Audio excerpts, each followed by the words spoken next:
ਸੋ daily debate ਦੇ ਵਿੱਚ ਅੱਜ ਗੱਲ ਕਰਾਂਗੇ ਕਿ ਕੀ ਰੰਗ ਬਦਲਣ ਦੇ ਨਾਲ ਸਨਅਤ ਬਦਲੇਗੀ ਜਾਂ ਸਨਅਤ ਦੀ ਨੁਹਾਰ ਬਦਲੇਗੀ। ਸਨਅਤ ਮਤਲਬ ਇੰਡਸਟਰੀ, ਉਦਯੋਗ, ਕਾਰੋਬਾਰ। ਜੀ ਹਾਂ, ਅੱਜ ਮੁੱਖ ਮੰਤਰੀ ਭਗਵੰਤ ਮਾਨ ਉਹਨਾਂ ਨੇ ਇੱਕ ਐਲਾਨ ਕੀਤਾ ਹੈ ਤੇ ਐਲਾਨ ਦੇ ਵਿੱਚ ਐਲਾਨ ਕਰਕੇ ਕਿਹਾ ਹੈ ਕਿ ਗ੍ਰੀਨ ਰੰਗ ਦਾ, ਹਰੇ रंग ਦਾ ਸਟੈਂਪ ਪੇਪਰ ਹੈ ਜਿਹੜਾ ਉਹ ਜਾਰੀ ਕਰਾਂਗੇ। ਔਰ ਮਕਸਦ ਇਹ ਹੈ कि उस एक स्टैंप पेपर दे विच ही जिहड़े इंडस्ट्रीअलिस्ट या जिहड़े कारोबारी या जिहड़े सनअतकार ने अगर वो पंजाब दे विच निवेश करना चाहुंदे ने तां उस एक स्टैंप पेपर दे विच ही उन्हां नूं सारियां मंजूरियां जो क्लीयरेंस हुंदी है, जो NOC हुंदी है, नो ऑब्जैक्शन सर्टिफिकेट, वो सारा कुछ जिहड़ा वो मंजूरियां, वो क्लीयरेंस जिहड़ियां वो एक स्टैंप पेपर दे विच ही उपलब्ध हो जाणगियां, मिल जाणगियां। इस दे नाल ईज़ ऑफ डूइंग बिजनेस जिन्होंने आपां कह दिंदे आ जां सिंगल विंडो सिस्टम, अक्सर इसका जिक्र पहलियां सरकारां वेले भी हुंदा आया। मुख मंत्री मान ने अज खास तौर पर इस दे उपर संबोधन किया तो कहा कि सनअत लई असीं लगातार काम कर रहे हैं और उसी दे तहत ये फैसला जिहड़ा वो लिया गया। दरअसल सनअत पंजाब दे लई किन्नी क इंपॉर्टेंट है, किन्नी क जरूरी है। अगर आपां इसनूं देखीए तो पंजाब दी सनअत, जिवें कि आपां लुधियाणे दी आपां गल कर लईए तां किसी वेले इसनूं मैनचेस्टर कहा जाता सीगा कि सनअत दा मैनचेस्टर जिहड़ा वो लुधियाणे नूं कहा जाता सी। और लुधियाणा तो वख-वख शहरां ही नहीं या वख-वख पंजाब दे हिंदुस्तान दे सूबियां तक ही नहीं बल्कि बाहरले मुल्कां तक भी जिहड़ा वो एक्सपोर्ट इत्थों हुंदा सी लुधियाणे तो। पर पिछले कुछ सालां दे विच इंडस्ट्री जिहड़ी है वो पंजाब तो ਜਿਹੜੇ ਲਾਗਲੇ सूबे ने, नेड़ले सूबे ने, उन्हां दे विच ਜਾਂ उन्हां दा रुख ਜਿਹੜਾ ਉਹ कर रही है। और लगातार पंजाब तो जिहड़ी इंडस्ट्री है वो बाहरले सूबिਆਂ ਵੱਲ जा रही है। अजिहा क्यों है? ये गंभीर चिंता का विषय है। एक पासे मेक इन इंडिया का जिक्र हो रहा है।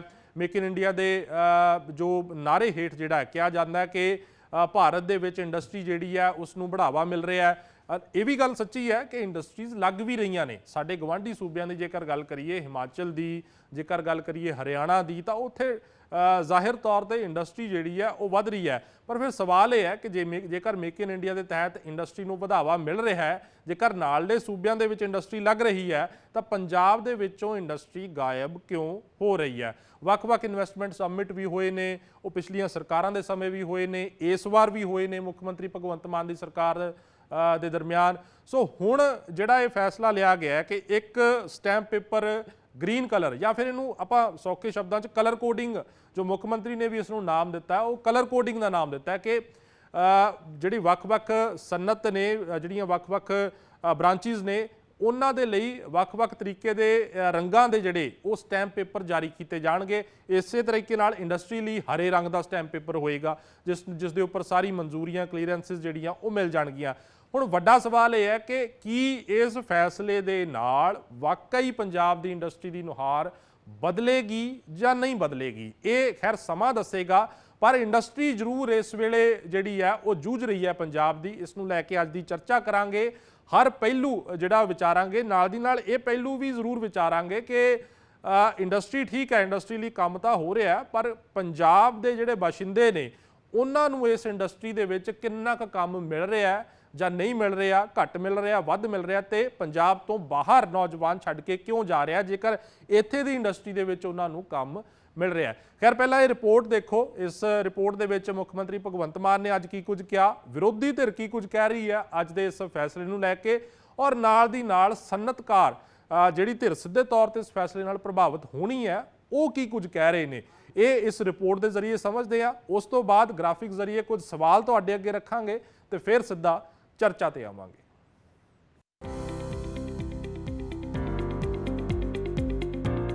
पंजाब च सनअतकारां दीआं मुश्किलां खत्म करन लई अते सूबे च निवेश नूं वधाउण खातर मुख मंत्री भगवंत मान वल्लों इंडस्ट्री लई वड्डा ऐलान कीता गया। संबोधन हुंदिआं मुख मंत्री मान ने कहा कि कारोबारियां नूं कोई भी कारोबार शुरू करन वेले मुश्किल नहीं आवेगी। सनअतकारां नूं 15 दिनां च NOC मिलेगी अते इस लई ग्रीन स्टैंप पेपर जारी कीता जाएगा। सीएम मान ने इस फैसले नूं इतिहासक दस्सिआ ते कहा कि अजिहा करन वाला पंजाब देश का पहला सूबा होवेगा। फैक्ट्री लाउण वाले नूं कहा जाऊगा कि हरे रंग का स्टांप पेपर खरीदो, वो दूजे स्टांप पेपर नालों महंगा होगा क्योंकि उहदे विच CLU, फॉरेस्ट, पोल्यूशन ਤੇ ਫਾਇਰ, ਇਹਨਾਂ ਚੀਜ਼ਾਂ ਨਾਲ ਸੰਬੰਧਿਤ ਸਾਰੀਆਂ NOC ਦੇ ਪੈਸੇ ਵਿੱਚ ਹੀ ਜਿਹੜੇ ਨੇ ਉਹ ਸ਼ਾਮਲ ਕਰ ਲਏ ਜਾਣਗੇ, ਇਨਕਲੂਡ ਕਰ ਲਏ ਜਾਣਗੇ। ਤੇ ਜਦੋਂ ਹੀ ਰਜਿਸਟਰੀ ਹੋ ਗਈ 11ਵੇਂ ਦਿਨ, 12ਵੇਂ ਦਿਨ, 14ਵੇਂ ਦਿਨ, ਉਸ ਤੋਂ ਬਾਅਦ ਉਹ ਆਪਣੇ ਫੈਕਟਰੀ ਦਾ ਨਿਰਮਾਣ ਸ਼ੁਰੂ ਕਰ ਸਕਦਾ ਹੈ। ਵਪਾਰੀਆਂ ਦੀ ਜਾਂ ਫੈਕਟਰੀ ਲਾਉਣ ਵਾਲੇ ਜਿਹੜੇ ਬੰਦੇ ਨੇ ਉਹਨਾਂ ਦੀ ਖੱਜਲ ਖੁਆਰੀ ਬਚੂਗੀ, ਦਫ਼ਤਰਾਂ ਦੇ ਗੇੜੇ ਬਚਣਗੇ। ਮੁੱਖ ਮੰਤਰੀ ਦਾ ਦਾਅਵਾ ਹੈ ਕਿ ਨਵੇਂ ਐਲਾਨ ਨਾਲ ਸਨਅਤਕਾਰਾਂ ਦੀਆਂ ਮੁਸ਼ਕਲਾਂ ਖਤਮ ਹੋਣਗੀਆਂ ਅਤੇ ਸੂਬੇ 'ਚ ਨਿਵੇਸ਼ ਵਧੇਗਾ। ਪਰ ਪੰਜਾਬ ਕਾਂਗਰਸ ਪ੍ਰਧਾਨ ਰਾਜਾ ਵੜਿੰਗ ਨੂੰ ਗ੍ਰੀਨ ਸਟੈਂਪ ਪੇਪਰ ਤੋਂ ਕੋਈ ਆਸ ਨਹੀਂ ਬਚਦੀ। ਸਟੈਂਪ ਦਾ ਰੰਗ ਚੇਂਜ ਕਰ ਲੈਣ ਨਾ ਕਰ ਲੈਣ, ਇੱਥੇ ਕਿਸੇ ਨੇ ਇਨਵੈਸਟਮੈਂਟ ਨਹੀਂ ਕਰਨੀ। ਉਹਦਾ ਕਾਰਨ ਹੈ ਕਿ 10 ਲੱਖ ਰੁਪਏ ਦਾ ਵਪਾਰ ਕਰਨ ਵਾਲੇ ਵਿਅਕਤੀ ਨੂੰ ਫਰੌਤੀਆਂ ਦੇ ਪੈਸੇ, ਉਹਨਾਂ ਦੀ ਫਰੌਤੀਆਂ ਮੰਗੀਆਂ ਜਾ ਰਹੀਆਂ। ਦਿਨ ਦਿਹਾੜੇ ਲੁੱਟਾਂ ਖੋਹਾਂ ਵੱਧਦੀਆਂ ਜਾ ਰਹੀਆਂ। ਬੰਬ ਬਲਾਸਟ ਨਵਾਂ ਕਹਾਣੀ ਸੁਣ ਲਈਏ, ਵਿਸਫੋਟਕ ਹੋ ਰਹੇ। ਸੋ ਇੱਥੇ ਕਿਹਨੇ ਇਨਵੈਸਟਮੈਂਟ ਕਰਨੀ ਹੈ? ਕਿਉਂ ਜਨਤਾ ਦਾ ਪੈਸਾ ਖਰਾਬ ਕਰਦੇ ਆ? ਲਾਲ ਕਰ ਲਓ, ਹਰੇ ਕਰ ਲਓ, ਪੀਲੇ, ਹੁਣ ਹੌਲੀ ਹੌਲੀ 골ਡਨ ਕਰ ਦਿਓ, ਵਧਾਦੇ ਰੈਵਨਿਊ ਕਹਿੰਦੇ। ਉਹੀ ਕਹਿਣਾ ਹੈ ਕਿ ਸਟੈਂਪ ਡਿਊਟੀ ਕਿਹੜਾ ਮੇਰੇ ਰਾਜੇ ਵੜਿੰਗ ਦੇ ਘਰੋਂ ਪੈਸੇ ਲੱਗਣੇ ਆ? ਕਹਿਣਾ ਹੀ ਹੈ ਜਿਵੇਂ ਨਰਿੰਦਰ ਮੋਦੀ ਨੇ ਨੋਟਾਂ ਦਾ ਰੰਗ ਬਦਲਤਾ। ਫਾਇਦਾ ਕੀ ਹੋਇਆ? 50-150 ਲੋਕ ਮਰ ਗਏ, ਕੀ ਫਾਇਦਾ ਹੋਇਆ? ਐਵੇਂ ਇਹਨਾਂ ਨੇ ਸਟੈਂਪ ਡਿਊਟੀ ਦਾ ਉੱਥੋਂ ਕਲਰ। ਸਰਕਾਰ ਦੇ ਇਸ ਫੈਸਲੇ ਨਾਲ ਜੋ ਧਿਰ ਸਭ ਤੋਂ ਵੱਧ ਪ੍ਰਭਾਵਿਤ ਹੋਣੀ ਹੈ ਉਹ ਹੈ ਸਨਅਤਕਾਰ, ਅਤੇ ਸਰਕਾਰ ਦੇ ਇਸ ਫੈਸਲੇ ਬਾਰੇ ਸਨਅਤਕਾਰਾਂ ਦੀ ਮਿਲੀ ਜੁਲੀ ਪ੍ਰਤੀਕਿਰਿਆ ਦੇਖਣ ਨੂੰ ਮਿਲੀ। ਕੋਈ ਵੀ ਜਦੋਂ ਅਸੀਂ ਪਰਮਿਸ਼ਨਸ ਲੈਣੀਆਂ ਹੁੰਦੀਆਂ ਸੀ ਸਰਕਾਰ ਤੋਂ, ਡਿਪਾਰਟਮੈਂਟਸ ਤੋਂ, ਉਹ ਬਹੁਤ ਲੰਬਾ ਟਾਈਮ ਲੱਗਦਾ ਸੀ। ਔਰ ਇਹ ਸਾਰੀਆਂ ਸਰਕਾਰਾਂ ਜਿਹੜੀਆਂ ਪਹਿਲਾਂ ਆਈਆਂ ਉਹ ਇਹੀ ਕਹਿੰਦੀਆਂ ਸੀ ਜੀ ਅਸੀਂ ਸਿੰਗਲ ਵਿੰਡੋ ਸਿਸਟਮ ਕਰ ਦੇਣਾ, ਸਿੰਗਲ ਵਿੰਡੋ ਸਿਸਟਮ ਕਰ ਦੇਣਾ। ਪਰ ਉਹ ਸਿੰਗਲ ਵਿੰਡੋ ਜਿਹੜਾ ਸਿਸਟਮ ਹੋਇਆ ਨਹੀਂ ਸੀਗਾ। ਅੱਜ ਭਗਵੰਤ ਮਾਨ ਜੀ ਨੇ ਜਿਹੜੀ ਇਹ ਗੱਲ ਕਹੀ ਆ ਵੀ ਮੈਂ ਗ੍ਰੀਨ ਸਟਾਂਪ ਜਿਹੜਾ ਹੈਗਾ ਇੰਡਸਟਰੀ ਵਾਸਤੇ ਕਰ ਰਹੇ ਹਾਂ, ਉਹ ਸਟਾਂਪ ਤੋਂ ਹੀ ਪਤਾ ਲੱਗ ਜਾਏਗਾ ਵੀ ਇਹ ਜਿਹੜਾ ਇੰਡਸਟਰੀ ਆ ਇੱਕੋ ਵਾਰ ਦੇ ਵਿੱਚ ਇਹਨੂੰ ਸਾਰੇ ਪ੍ਰੋਬਲਮ ਜਿਹੜੀਆਂ ਇਹਨਾਂ ਦੀਆਂ ਖਤਮ ਕਰਕੇ ਸਾਰੀਆਂ ਪਰਮਿਸ਼ਨਾਂ ਦੇ ਦਿੱਤੀਆਂ ਗਈਆਂ। ਦੀ ਜ਼ਰੂਰਤ ਨਹੀਂ ਸੀ। ਜੇ ਇਮਾਨਦਾਰੀ ਨਾਲ ਇੰਡਸਟਰੀਅਲ ਪਾਲਿਸੀ ਨੂੰ ਲਾਗੂ ਕਰ ਲੈਂਦੇ ਤਾਂ ਇਸ ਤਰ੍ਹਾਂ ਦੇ ਕਿਸੇ ਡਰਾਮੇ ਦੀ ਜ਼ਰੂਰਤ ਨਹੀਂ, ਕਿਉਂਕਿ ਉਹਦੇ 'ਚ ਪਹਿਲਾਂ ਹੀ ਸਾਫ਼ ਲਿਖਿਆ ਹੋਇਆ ਕਿ ਤੁਸੀਂ ਜ਼ਮੀਨ ਲੈ ਲਓ, ਤੁਹਾਨੂੰ ਪੈਸਾ ਜਮ੍ਹਾਂ ਕਰਾਉਣ ਦੀ EDC ਐਗਜ਼ੈਂਪਟ ਹੈ, CLU ਐਗਜ਼ੈਂਪਟ ਹੈ, ਤੁਸੀਂ ਆਨਲਾਈਨ ਜਾਓ। ਫਿਰ ਇੱਕ ਇਹਨਾਂ ਦੀ ਇੰਡਸਟਰੀਅਲ ਪਾਲਿਸੀ 'ਚ ਹੈ ਕਿ 3 ਸਾਲ ਤੱਕ ਤੁਹਾਡੀ ਫੈਕਟਰੀ 'ਚ ਕੋਈ ਦੇਖਣ ਵੀ ਨਹੀਂ ਆਏਗਾ। ਹੁਣ ਉਹ ਕਹਿੰਦੇ, ਹੁਣ ਆਪ ਨੂੰ ਆਉਂਦੇ ਆ ਕਿ ਤੁਹਾਡੇ ਇੰਸਪੈਕਟਰ ਆਉਂਦੇ ਨੇ, ਇਹਨਾਂ ਨੇ ਲਿਖਿਆ ਕਿ ਤੁਹਾਡੇ ਇੰਸਪੈਕਟਰ ਨਹੀਂ ਆਉਣਗੇ, ਜਦ ਕਿ ਇਹਨਾਂ ਨੇ ਕਲੀਅਰ ਲਿਖਿਆ ਸੀ ਮੈਨੀਫੈਸਟੋ ਦੇ ਵਿੱਚ ਕਿ ਇੰਸਪੈਕਟਰੀ ਰਾਜ ਆਮ ਆਦਮੀ ਪਾਰਟੀ ਖਤਮ ਕਰੇਗੀ। ਬੇਸ਼ੱਕ ਇੰਡਸਟਰੀ ਦੀ ਬਿਹਤਰੀ ਲਈ ਪੰਜਾਬ ਸਰਕਾਰ ਵੱਲੋਂ ਇਹ ਫੈਸਲਾ ਲਿਆ ਗਿਆ ਹੈ, ਪਰ ਸਰਕਾਰ ਦੇ ਇਸ ਫੈਸਲੇ ਨਾਲ ਸਨਅਤ ਦੀ ਕਿੰਨੀ ਕੁ ਨੁਹਾਰ ਬਦਲੇਗੀ ਇਹ ਤਾਂ ਆਉਣ ਵਾਲਾ ਸਮਾਂ ਹੀ ਦੱਸੇਗਾ, ਕਿਉਂਕਿ ਇਸ ਤੋਂ ਪਹਿਲਾਂ ਵਾਲੀਆਂ ਸਰਕਾਰਾਂ ਵੀ ਸਿੰਗਲ ਵਿੰਡੋ ਸਿਸਟਮ ਜਾਂ ਈਜ਼ ਆਫ ਡੂਇੰਗ ਬਿਜ਼ਨਸ ਦੇ ਨਾਅਰੇ ਹੇਠ ਬਦਲਾਅ ਦੀਆਂ ਗੱਲਾਂ ਕਰਦੀਆਂ ਰਹੀਆਂ ਨੇ। Bureau report, daily post, Punjab, Haryana, Himachal. So ਕਈ ਤਰ੍ਹਾਂ ਦੇ ਪਹਿਲੂ ਇਸ ਮਸਲੇ ਦੇ ਨਾਲ ਜੁੜਦੇ ਨੇ। ਈਜ਼ ਆਫ ਡੂਇੰਗ ਬਿਜ਼ਨਸ ਦੀ ਗੱਲ ਕਰ ਲਓ, ਸਿੰਗਲ ਵਿੰਡੋ ਸਿਸਟਮ ਦੀ ਗੱਲ ਕਰ ਲਓ, ਕਿਉਂਕਿ ਇਹ ਸ਼ਬਦ ਪਹਿਲਾਂ ਵੀ ਚੱਲਣ ਦੇ ਵਿੱਚ ਰਹੇ ਨੇ। ਪਿਛਲੀਆਂ ਸਰਕਾਰਾਂ ਵੀ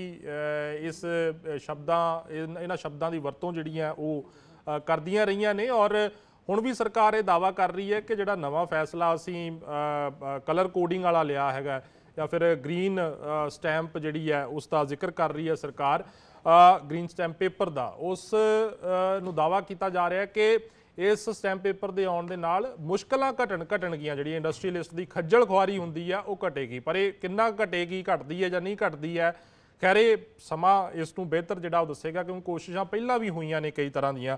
ਖੈਰ ਕੁਝ ਸਵਾਲ ਗ੍ਰਾਫਿਕਸ ਦੇ ਜ਼ਰੀਏ ਤੁਹਾਡੇ ਅੱਗੇ ਰੱਖ ਦਿੰਦੇ ਆ। ਕੀ ਗ੍ਰੀਨ ਸਟੈਂਪ ਪੇਪਰ ਸਨਅਤ ਲਈ ਵਰਦਾਨ ਬਣੇਗਾ?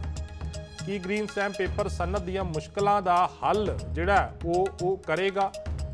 ਕੀ ਗ੍ਰੀਨ ਸਟੈਂਪ ਪੇਪਰ ਸਨਅਤ ਨੂੰ ਲੈ ਕੇ ਤਰੱਕੀ ਵੱਲ ਜਾਵੇਗਾ? ਨਿਵੇਸ਼ ਕਿੰਨਾ ਕੁ ਵਧੇਗਾ ਇਸ ਨਵੇਂ ਕਦਮ ਦੇ ਨਾਲ ਜੋ ਸਰਕਾਰ ਨੇ ਚੁੱਕਿਆ ਹੈ? ਔਰ ਸਭ ਤੋਂ ਵੱਡਾ ਦਾਅਵਾ ਹੈ ਕਿ ਕੀ 15 ਦਿਨਾਂ ਦੇ ਵਿੱਚ ਕਾਰੋਬਾਰੀਆਂ ਨੂੰ NOC ਮਿਲ ਜਾਏਗੀ, ਜੋ ਕਿ ਸਰਕਾਰ ਇਹ ਦਾਅਵਾ ਕਰ ਰਹੀ ਹੈ ਕਿ 15 ਦਿਨਾਂ ਦੇ ਵਿੱਚ ਅਸੀਂ ਜਿਹੜਾ NOC ਹੋਏਗਾ ਉਹ ਅਸੀਂ ਇੰਡਸਟਰੀਅਲਿਸਟ ਨੂੰ, ਜੇ ਉਹਨੇ ਇੱਥੇ ਇੰਡਸਟਰੀ ਲਾਉਣੀ ਹੈ, ਨਿਵੇਸ਼ ਕਰਨਾ ਹੈ, ਤਾਂ ਉਸੇ 15 ਦਿਨਾਂ 'ਚ NOC ਜਿਹੜਾ ਉਹ ਦੇਵਾਂਗੇ। ਹੁਣ ਇਹ ਦਾਅਵੇ ਜ਼ਮੀਨੀ ਹਕੀਕਤ 'ਤੇ ਕਿੰਨਾ ਕੁ ਉਤਰ ਪਾਉਣਗੇ ਇਹ ਆਪਣੇ ਆਪ ਦੇ ਵਿੱਚ, ਕਿਉਂਕਿ ਬੜੇ ਇਸ ਮਸਲੇ ਨਾਲ ਜੁੜੇ ਹੋਏ ਕਈ ਤਰ੍ਹਾਂ ਦੇ ਸਵਾਲ ਨੇ। ਇੰਸਪੈਕਟਰੀ ਰਾਜ ਦਾ ਬੜਾ ਜ਼ਿਕਰ ਹੁੰਦਾ ਹੈ ਕਿ ਇੰਡਸਟਰੀਅਲਿਸਟ ਨੂੰ ਬੜਾ ਉੱਤੇ ਪਰੇਸ਼ਾਨ ਕੀਤਾ ਜਾਂਦਾ ਹੈ। ਦੂਜਾ ਪਾਸਾ ਕਿਹਾ ਜਾਂਦਾ ਹੈ ਕਿ ਮਨਜ਼ੂਰੀਆਂ ਨਹੀਂ ਸੌਖੀਆਂ ਮਿਲਦੀਆਂ, ਜੇ ਕਿਸੇ ਨੇ ਇੰਡਸਟਰੀ ਲਗਾਉਣੀ ਹੈ ਤਾਂ ਉਹ ਉੱਥੇ ਬੜਾ ਜਿਹੜਾ ਉਹ ਗੜਬੜ ਰਹਿੰਦੀ ਹੈ ਜਾਂ ਬੜਾ ਮੁਸ਼ਕਿਲ ਹੈਗਾ ਉਹ ਮਨਜ਼ੂਰੀਆਂ ਲੈਣਾ। ਸਰਕਾਰ ਇਹੀ ਦਾਅਵਾ ਕਰ ਰਹੀ ਹੈ ਕਿ ਅਸੀਂ ਕੋਸ਼ਿਸ਼ ਕਰ ਰਹੇ ਹਾਂ ਕਿ ਦੇਖੋ ਇਹ ਗ੍ਰੀਨ ਸਟੈਂਪ ਪੇਪਰ ਜਿਹੜਾ, ਪਰ ਵਿਰੋਧੀ ਕਹਿ ਰਹੇ ਨੇ ਕਿ ਰੰਗ ਬਦਲਣ ਨਾਲ ਕੀ ਹੋਏਗਾ। ਰਾਜਾ ਵੜਿੰਗ ਨੂੰ ਤੁਸੀਂ ਸੁਣ ਰਹੇ ਸੀ, ਉਹ ਸਿੱਧੇ ਤੌਰ ਤੇ ਕਹਿ ਰਹੇ ਨੇ ਕਿ ਰੰਗ ਬਦਲਣ ਦੇ ਨਾਲ ਨਿਵੇਸ਼ ਆਏਗਾ। ਇਹ ਸਵਾਲ ਵਿਰੋਧੀ ਵੀ ਕਰ ਰਹੇ ਨੇ। ਦੂਜੇ ਪਾਸੇ ਮਿਲਿਆ ਜੁਲਿਆ ਪ੍ਰਤੀਕਰਮ ਹੈ ਜਿਹੜਾ ਉਹ ਸਨਅਤਕਾਰਾਂ ਦੇ ਵਿੱਚ ਹੈ।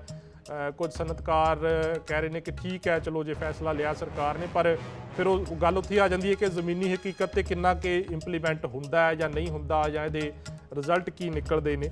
ਸੋ ਸਾਰੀਆਂ ਗੱਲਾਂ ਅੱਜ ਚਰਚਾ ਦਾ ਵਿਸ਼ਾ ਰਹਿਣਗੀਆਂ। ਬੜਾ ਅਹਿਮ ਹੈ ਇੰਡਸਟਰੀ ਨੂੰ ਲੈ ਕੇ, ਜੇਕਰ ਆਪਾਂ ਇੰਡਸਟਰੀ ਦੀ ਗੱਲ ਕਰ ਰਹੇ ਹਾਂ, ਕਿਉਂਕਿ ਇੰਡਸਟਰੀ ਦਾ ਜ਼ਿਕਰ ਜਦੋਂ ਹੁੰਦਾ ਹੈ ਤਾਂ ਅੱਜ ਕੇਂਦਰ ਦੇ ਵਿੱਚ ਭਾਜਪਾ ਦੀ ਸਰਕਾਰ ਹੈ। ਭਾਜਪਾ ਇਸ ਨਾਅਰੇ ਦੇ ਨਾਲ ਚੱਲ ਰਹੀ ਹੈ ਕਿ ਜਿਹੜਾ ਮੇਕ ਇਨ ਇੰਡੀਆ ਜਾਂ ਵੋਕਲ ਫਾਰ ਲੋਕਲ, ਪ੍ਰਧਾਨ ਮੰਤਰੀ ਸਾਹਿਬ ਵੀ ਇਸ ਚੀਜ਼ ਦਾ ਜ਼ਿਕਰ ਕਰ ਰਹੇ ਨੇ, ਔਰ ਉਸ ਨੂੰ ਲੈ ਕੇ ਇਨਵੈਸਟਮੈਂਟ ਆ ਵੀ ਰਹੀ ਹੈ, ਇਨਵੈਸਟਮੈਂਟ ਹੋਈ ਵੀ ਹੈ। ਗਲੋਬਲ ਕੰਪਨੀਆਂ ਕਈ ਨੇ ਜਿਹੜੀਆਂ ਉਹਨੇ ਇੰਡੀਆ ਦਾ ਰੁੱਖ, ਭਾਰਤ ਦਾ ਰੁੱਖ ਉਹਨਾਂ ਨੇ ਕੀਤਾ ਔਰ ਚਾਈਨਾ ਨੂੰ ਦਰਕਨਾਰ ਕਰਕੇ ਕੀਤਾ ਹੈਗਾ। ਪਰ ਉਸੇ ਦਰਮਿਆਨ ਪੰਜਾਬ ਦੀ ਖਸਤਾ ਹਾਲਤ ਕਿਉਂ ਹੈ ਇੰਡਸਟਰੀ ਦੀ? ਇਹ ਸਵਾਲ ਇੱਕ ਬੜਾ ਵਾਜਬ ਜਿਹੜਾ ਉਹ ਬਣਦਾ ਹੈ ਇਸ ਪੂਰੇ ਮਸਲੇ ਦੇ ਉੱਪਰ ਕਿ ਪੰਜਾਬ ਤੋਂ ਇੰਡਸਟਰੀ ਜਿਹੜੀ ਹੈ ਉਹ ਲਾਗਲੇ ਸੂਬਿਆਂ ਦੇ ਤੇ ਜਾ ਰਹੀ ਹੈ, ਚਾਹੇ ਉਹ ਹਿਮਾਚਲ ਦੀ ਗੱਲ ਕਰੀਏ, ਚਾਹੇ ਹਰਿਆਣਾ ਦੀ ਗੱਲ ਕਰੀਏ। ਆਖਰ ਕਾਰਨ ਕੀ ਹੈ ਇਸ ਚੀਜ਼ ਦਾ? ਇਸ ਚੀਜ਼ ਦੀ ਪੜਚੋਲ ਕਰਨ ਦੀ ਕੋਸ਼ਿਸ਼ ਅੱਜ ਦੀ ਇਸ ਡਿਬੇਟ ਦੇ ਵਿੱਚ, ਚਰਚਾ ਦੇ ਵਿੱਚ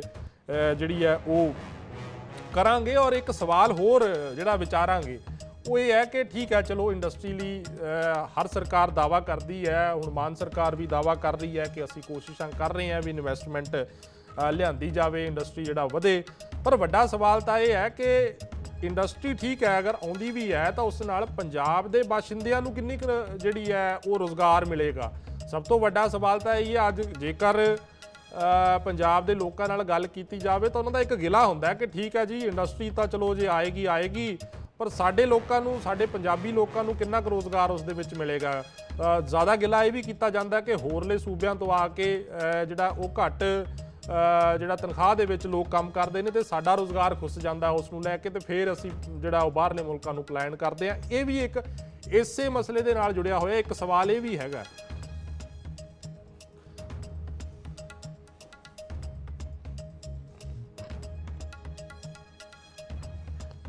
ਸੋ ਚਰਚਾ ਦੀ ਜਿਹੜੀ ਹੈ ਉਹ ਸ਼ੁਰੂਆਤ ਕਰ ਲੈਂਦੇ ਆ। ਸਾਡੇ ਨਾਲ ਆਮ ਆਦਮੀ ਪਾਰਟੀ ਤੋਂ ਇੰਦਰਜੀਤ ਸੰਧੂ ਜੁੜੇ ਹੋਏ ਨੇ, ਬੀਜੇਪੀ ਤੋਂ ਸਟੂਡੀਓ ਤੋਂ ਸਾਡੇ ਨਾਲ ਚੇਤਨ ਜੋਸ਼ੀ ਜੀ ਜੁੜੇ ਹੋਏ ਨੇ, ਕਾਂਗਰਸ ਤੋਂ ਜਗਮੀਤ ਢਿੱਲੋਂ ਔਰ ਅਕਾਲੀ ਦਲ ਤੋਂ ਸਾਡੇ ਨਾਲ ਜਸਵਿੰਦਰ ਕੌਰ ਸੋਹਲ ਜੀ ਜੁੜੇ ਹੋਏ ਨੇ, ਇੰਡਸਟਰੀਅਲਿਸਟ ਵੀ ਜੁੜਨਗੇ ਸਾਡੇ ਨਾਲ। ਸਾਰੇ ਮਹਿਮਾਨਾਂ ਦਾ ਬਹੁਤ-ਬਹੁਤ ਸਵਾਗਤ ਹੈ ਜੀ ਡੇਲੀ ਪੋਸਟ ਪੰਜਾਬ, ਹਰਿਆਣਾ, ਹਿਮਾਚਲ ਤੇ।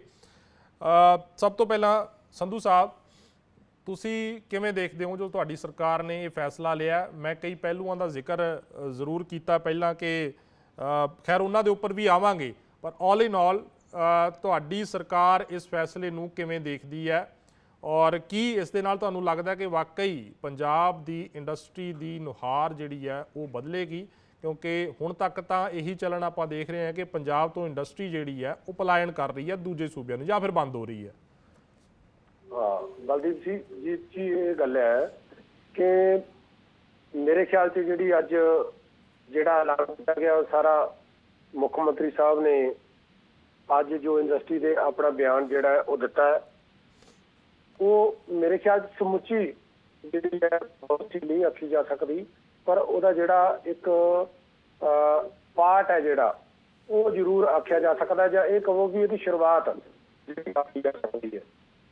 ਸ਼ੁਰੂਆਤ ਬਹੁਤ ਵਧੀਆ, ਕਿਉਂਕਿ ਇੱਕ ਤਾਂ ਜਦੋਂ ਕਿਤੇ ਵੀ ਕੋਈ ਚੀਜ਼ ਪਰਚੇਜ਼ ਕਰ ਲੈਂਦੇ ਆ, ਕੋਈ ਜਗ੍ਹਾ ਜਿਹੜੀ ਪਰਚੇਜ਼ ਕਰ ਲਈ ਜਾਂਦੀ ਹੈ, ਪਰਚੇਜ਼ ਕਰਨ ਤੋਂ ਬਾਅਦ ਕਿਸੇ ਵੀ ਜਿਹੜਾ ਉਦਯੋਗਪਤੀ ਨੂੰ ਬਹੁਤ ਮੁਸ਼ਕਲਾਂ ਵਿੱਚੋਂ ਲੰਘਣਾ ਪੈਂਦਾ ਹੈ।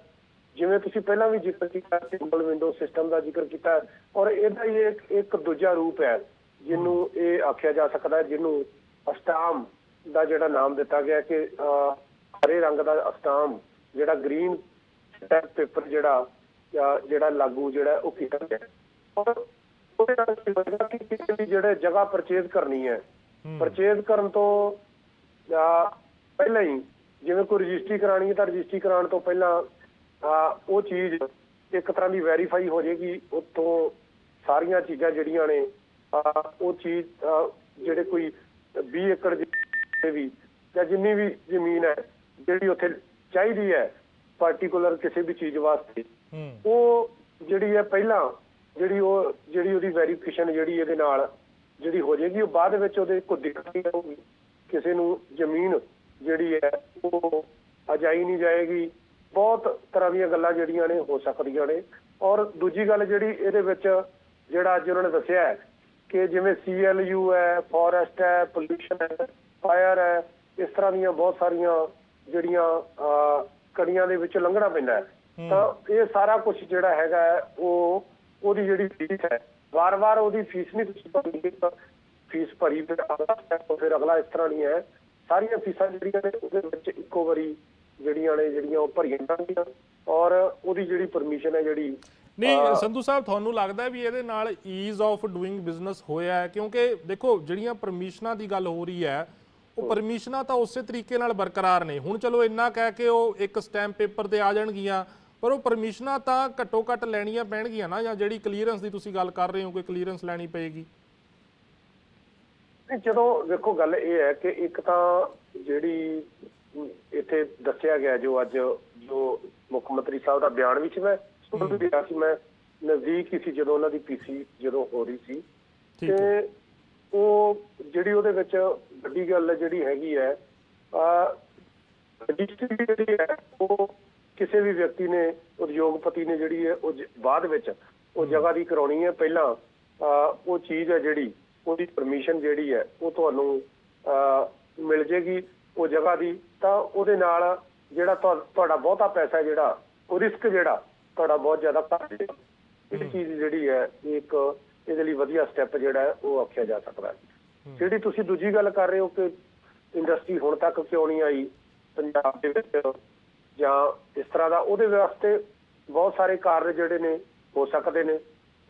ਉਹਦੇ ਵਿੱਚ ਇੱਕ ਬਹੁਤ ਵੱਡਾ ਕਾਰਨ ਜਿਹੜਾ ਸੈਂਟਰ ਨੇ ਜਿਹੜਾ ਨਾਲ ਦੇ ਪਹਾੜੀ ਸੂਬਿਆਂ ਨੂੰ ਜਿਹੜੀਆਂ ਬਹੁਤ ਸਾਰੀਆਂ ਰਿਆਇਤਾਂ ਜਿਹੜੀਆਂ ਨੇ ਤੁਹਾਨੂੰ ਪਤਾ ਹੈ ਉਦੋਂ ਦੇ ਦਿੱਤੀਆਂ ਸੀ। ਪੰਜਾਬ ਸਟੇਟ ਵਿੱਚ ਉਦੋਂ ਸ਼ਾਇਦ ਅਕਾਲੀ ਵਜ਼ਾਰਤ ਸੀ ਔਰ ਸੈਂਟਰ ਦੇ ਵਿੱਚ ਮੇਰੇ ਖਿਆਲ 'ਚ ਵਾਜਪਾਈ ਦੀ ਸਰਕਾਰ ਸੀ, ਤੇ ਉਦੋਂ ਉਹਨਾਂ ਨੇ ਜਿਹੜੀਆਂ ਪਹਾੜੀ ਸੂਬਿਆਂ ਨੂੰ ਬਹੁਤ ਸਾਰੀਆਂ ਰਿਆਇਤਾਂ ਦਿੱਤੀਆਂ ਸੀ, ਤੇ ਜਿਹਦੇ ਕਰਕੇ ਜਿਹੜੀ ਪੰਜਾਬ ਦੀ ਇੰਡਸਟਰੀ ਹੈ ਜਿਹੜੀ ਉਹ ਨਾਲ ਦੇ ਸੂਬਿਆਂ ਨੂੰ ਜਿਹੜੀ ਹੈ ਨਹੀਂ, ਫਿਰ ਉਹ ਤਾਂ ਸੰਧੂ ਸਾਹਿਬ ਰਿਆਇਤਾਂ ਤਾਂ ਹੁਣ ਵੀ ਲਗਾਤਾਰ ਬਰਕਰਾਰ ਨੇ। ਹੁਣ ਕੀ ਸੈਂਟਰ ਸਰਕਾਰ ਨੂੰ ਕਹੋਗੇ ਕਿ ਰਿਆਇਤਾਂ 'ਚ ਕਟੌਤੀ ਕਰਨ ਤੇ ਉਹ ਜਾਂ ਫਿਰ ਪੰਜਾਬ ਨੂੰ ਰਿਆਇਤਾਂ ਦੇਣ? ਇਹ ਤਾਂ ਹਮੇਸ਼ਾ ਹੀ ਹਰ ਇੱਕ ਮੇਰੇ ਖਿਆਲ 'ਚ ਕੋਈ ਵੀ ਸਟੇਟ ਗਵਰਨਮੈਂਟ ਹੈ ਉਹਦਾ ਫਰਜ਼ ਬਣਦਾ ਹੈ ਇਹ ਗੱਲ ਕਹਿਣ ਦਾ ਵੀ ਪੰਜਾਬ ਸੂਬੇ ਨੂੰ ਜਿਹੜਾ ਇਸ ਤਰ੍ਹਾਂ ਇਹਦੇ ਨਾਲ ਵਿਤਕਰਾ ਨਾ ਕੀਤਾ ਜਾਵੇ। ਔਰ ਚਲੋ ਠੀਕ ਹੈ, ਤੁਹਾਡਾ ਪੁਆਇੰਟ ਆ ਗਿਆ, ਹਮੇਸ਼ਾ ਹੀ ਕਿਹਾ ਜਾਊਗਾ, ਪਰ ਇਹਦਾ ਮਤਲਬ ਇਹ ਨਹੀਂ ਹੈਗਾ ਇਹ ਠੀਕ ਹੈ ਸੈਂਟਰ ਨੇ ਜੋ ਵੀ ਕੀਤਾ ਹੈ ਜਾਂ ਪੰਜਾਬ ਦੀਆਂ ਜਿਹੜੀਆਂ ਗਵਰਨਮੈਂਟਸ ਰਹੀਆਂ ਉਹਨਾਂ ਦੇ ਆਪਦੇ ਬਹੁਤ ਸਾਰੇ ਕਾਰਨ ਜਿਹੜੇ ਹੋਏ ਸੀ। ਤੁਹਾਨੂੰ ਇਹ ਵੀ ਪਤਾ ਹੈ ਬਲਦੀਪ ਸਿੰਘ ਜੀ ਹਿੱਸੇ ਪੱਤੀ ਦੀਆਂ ਵੀ ਗੱਲਾਂ ਜਿਹੜੀਆਂ ਨੇ ਪੁਰਾਣੀਆਂ ਬੀਤੇ ਸਮੇਂ ਦੇ ਵਿੱਚ ਸਰਕਾਰਾਂ ਦੇ ਟਾਈਮ ਉਹ ਚੱਲਦੀਆਂ ਰਹੀਆਂ ਨੇ, ਔਰ ਜਿਹੜੇ ਉਦਯੋਗਪਤੀ ਨੇ ਹਮੇਸ਼ਾ ਪਰੇਸ਼ਾਨ ਜਿਹੜੇ ਨੇ ਉਹ ਕੀਤੇ ਜਾਂਦੇ ਰਹੇ ਨੇ। ਤੇ ਬਹੁਤ ਸਾਰੀਆਂ ਇੱਕ ਕਾਰਨ ਨਹੀਂ ਹੋਏਗਾ ਇਹਨੂੰ ਉਦਯੋਗ ਸਥਾਪਿਤ ਕਰਨ ਵਾਸਤੇ ਬਹੁਤ ਸਾਰੇ ਜਿਹੜੇ ਕਾਰਨ ਹੋਣਗੇ। ਔਰ ਠੀਕ ਹੈ, ਇੱਕ ਮੁੱਖ ਮੰਤਰੀ ਸਾਹਿਬ ਇੱਕ ਦਾਅਵਾ ਹੋਰ ਕਰਦੇ ਰਹੇ ਨੇ ਕਿ ਸਰਕਾਰ ਜਿਹੜੀ ਆ ਹੁਣ ਨਵੀਂ ਬਣੀ ਹੈ, ਮਾਹੌਲ ਤਬਦੀਲ ਹੋਇਆ ਔਰ 1 ਸਾਲ ਸਰਕਾਰ ਨੂੰ ਬਣੀ ਨੂੰ ਹੁਣ ਹੋ ਗਿਆ। ਮੈਂ ਉਮੀਦ ਕਰਾਂਗਾ ਜੇ ਤੁਸੀਂ ਕੋਈ ਅਜਿਹਾ ਅੰਕੜਾ ਵੀ ਪੇਸ਼ ਕਰੋ ਕਿ ਆਮ ਆਦਮੀ ਪਾਰਟੀ ਦੀ ਸਰਕਾਰ ਬਣਨ ਤੋਂ ਬਾਅਦ ਇੰਨੀ ਕੁ ਇੰਡਸਟਰੀ ਜਿਹੜੀ ਆ ਸੂਬੇ ਦੇ ਵਿੱਚ ਨਵੀਂ ਆਈ ਹੈ ਜਾਂ ਪ੍ਰਫੁੱਲਤ ਹੋਈ ਹੈ, ਉਸ ਨੂੰ ਲੈ ਕੇ ਵੀ ਜੇ ਕੁਝ ਤੁਸੀਂ ਅੰਕੜਾ ਸ਼ੇਅਰ ਕਰਨਾ ਚਾਹੋ। ਪਰ ਪਹਿਲਾਂ ਮੈਂ BK ਜਿੰਦਲ ਜੀ ਸਾਡੇ ਨਾਲ ਜੁੜੇ ਹੋਏ ਨੇ, ਇੰਡਸਟਰੀਅਲਿਸਟ, ਕਿਉਂਕਿ ਜਿਹੜੀ ਧਿਰ ਸਭ ਤੋਂ ਵੱਧ ਪ੍ਰਭਾਵਿਤ ਹੋਣੀ ਹੈ ਇਸ ਫੈਸਲੇ ਦੇ ਨਾਲ ਉਹ ਇੰਡਸਟਰੀਅਲਿਸਟ ਹੈ। ਜਿੰਦਲ ਸਾਹਿਬ, ਸਵਾਗਤ ਹੈ ਡੇਲੀ ਪੋਸਟ ਤੇ।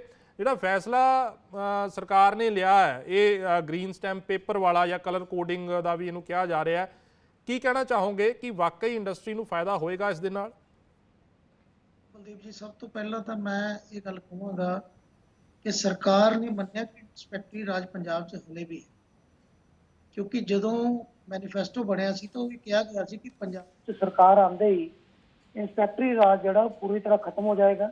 21 ਸੂਤਰੀ ਏਜੰਡੇ ਦਾ ਜ਼ਿਕਰ ਹੁੰਦਾ ਸੀਗਾ, ਮੈਨੂੰ ਯਾਦ ਆ 21 ਸੂਤਰੀ ਏਜੰਡਾ ਹੁੰਦਾ ਸੀ ਕਿ ਉਹਨਾਂ ਨੇ ਕਿਹਾ ਕਿ ਤੁਹਾਨੂੰ ਅਸੀਂ ਇੰਸਪੈਕਟਰੀ ਰਾਜ ਤੋਂ ਮੁਕਤੀ ਦਿਵਾਵਾਂਗੇ। ਦੂਜੀ ਗੱਲ ਇਹ ਹੈ ਕਿ ਜੇ ਧਿਆਨ ਨਾਲ ਅਸੀਂ ਮੌਜੂਦਾ ਸਿਸਟਮ ਨੂੰ ਦੇਖੀਏ ਕਿ ਅੱਜ ਕੀ ਸਿਸਟਮ ਹੈ ਇਨਵੈਸਟ ਪੰਜਾਬ ਦਾ, ਤੁਸੀਂ ਜ਼ਮੀਨ ਖਰੀਦੋ, ਆਨਲਾਈਨ ਅਪਲਾਈ ਕਰੋ, ਸਾਰੇ ਪੈਸੇ ਆਨਲਾਈਨ ਜਮ੍ਹਾਂ ਹੋ ਜਾਂਦੇ। ਆਨਲਾਈਨ ਜਮ੍ਹਾਂ ਹੋਣ ਤੋਂ ਬਾਅਦ ਰਾਈਟ ਟੂ ਸਰਵਿਸ ਐਕਟ ਹੈ ਪੰਜਾਬ ਦੇ ਵਿੱਚ ਕਿ ਜੇ 7 ਦਿਨ ਦੇ ਵਿੱਚ ਕਿਸੇ ਨੇ ਤੁਹਾਨੂੰ ਪੀਪੀਸੀਬੀ ਦੇ ਆਫਿਸਰ ਨੇ ਕੰਸੈਂਟ ਨਾ ਦਿੱਤੀ ਤਾਂ ਉਹਦੇ ਖਿਲਾਫ ਕਾਰਵਾਈ ਹੈ। ਜੇ ਬਿਜਲੀ ਦਾ ਕਨੈਕਸ਼ਨ 30 ਦਿਨ 'ਚ ਨਹੀਂ ਆਇਆ ਤਾਂ ਉਸ ਅਫਸਰ ਦੇ ਖਿਲਾਫ ਕਾਰਵਾਈ ਹੈ। ਇਹ right to service act Punjab ਦੇ ਵਿੱਚ ਹੈ। ਇਹ ਸਭ ਕੁਝ ਹੋਣ ਦੇ ਬਾਵਜੂਦ ਵੀ ਸਾਲਾਂ ਬੱਧੀ ਲੋਕਾਂ ਨੂੰ ਕੰਸੈਂਟਾਂ ਨਹੀਂ ਮਿਲਦੀ ਔਰ ਇੰਡਸਟਰੀ ਬੁਰੀ ਤਰ੍ਹਾਂ ਪਰੇਸ਼ਾਨ ਹੈ। ਉਸ ਤੋਂ ਬਾਅਦ ਇਨਵੈਸਟ ਪੰਜਾਬ 'ਚ ਇਹ ਵੀ ਗੱਲ ਕਹੀ ਕਿ ਤੁਸੀਂ ਇੰਡਸਟਰੀ ਸ਼ੁਰੂ ਕਰ ਲਓ, 3 ਸਾਲ ਬਾਅਦ ਸਾਰੀਆਂ ਪਰਮਿਸ਼ਨਾਂ ਸਰਕਾਰ ਨੂੰ ਦਿਓ। ਅੱਜ ਸਰਕਾਰ ਉਸ ਤੋਂ ਵੀ ਬੈਕਫੁੱਟ ਤੇ ਆ ਗਈ ਕਿ ਨਹੀਂ, ਹੁਣ ਤੁਸੀਂ ਪਹਿਲਾਂ ਜ਼ਮੀਨ ਖਰੀਦ ਲਓ, ਸਾਰੇ ਪੈਸੇ ਸਾਡੇ ਕੋਲ ਜਮ੍ਹਾਂ ਕਰਾ ਦਿਓ। ਪੰਜਾਬ ਦੇ ਵਿੱਚ ਮਾਹੌਲ ਇੱਦਾਂ ਦਾ ਕਿ ਲੋਕਾਂ ਕੋਲ ਜਦੋਂ ਸਰਪਲਸ ਪੈਸਾ ਆਉਂਦਾ ਲੋਕ ਜ਼ਮੀਨ ਲੈ ਲੈਂਦੇ ਨੇ ਔਰ ਉਸ ਤੋਂ ਬਾਅਦ ਜਦੋਂ ਪੈਸਾ ਆਉਂਦਾ ਉਹਦੀ ਇੰਡਸਟਰੀ ਬਣਾ ਲੈਂਦੇ ਨੇ ਕਿ 2 ਸਾਲ ਲੱਗ ਜਾਂਦੇ ਆ, ਕਈ ਵਾਰ 3 ਸਾਲ ਲੱਗ ਜਾਂਦੇ ਆ। ਸਰਕਾਰ ਕਹਿੰਦੀ ਕਿ ਤੁਸੀਂ ਅੱਜ ਹੀ ਜ਼ਮੀਨ ਖਰੀਦੀ ਹੈ, ਸਾਨੂੰ ਸਾਰੇ ਟੈਕਸ ਜੋ ਵੀ ਹੈ ਬੈਨੀਫਿਟ ਸਾਨੂੰ ਅੱਜ ਹੀ ਜਮ੍ਹਾਂ ਕਰਾ ਦਿਓ, ਤੁਸੀਂ ਫੈਕਟਰੀ ਲੱਗੇ ਤੁਹਾਡੀ ਨਾ ਲੱਗੇ ਸਾਨੂੰ ਕੋਈ ਮਤਲਬ।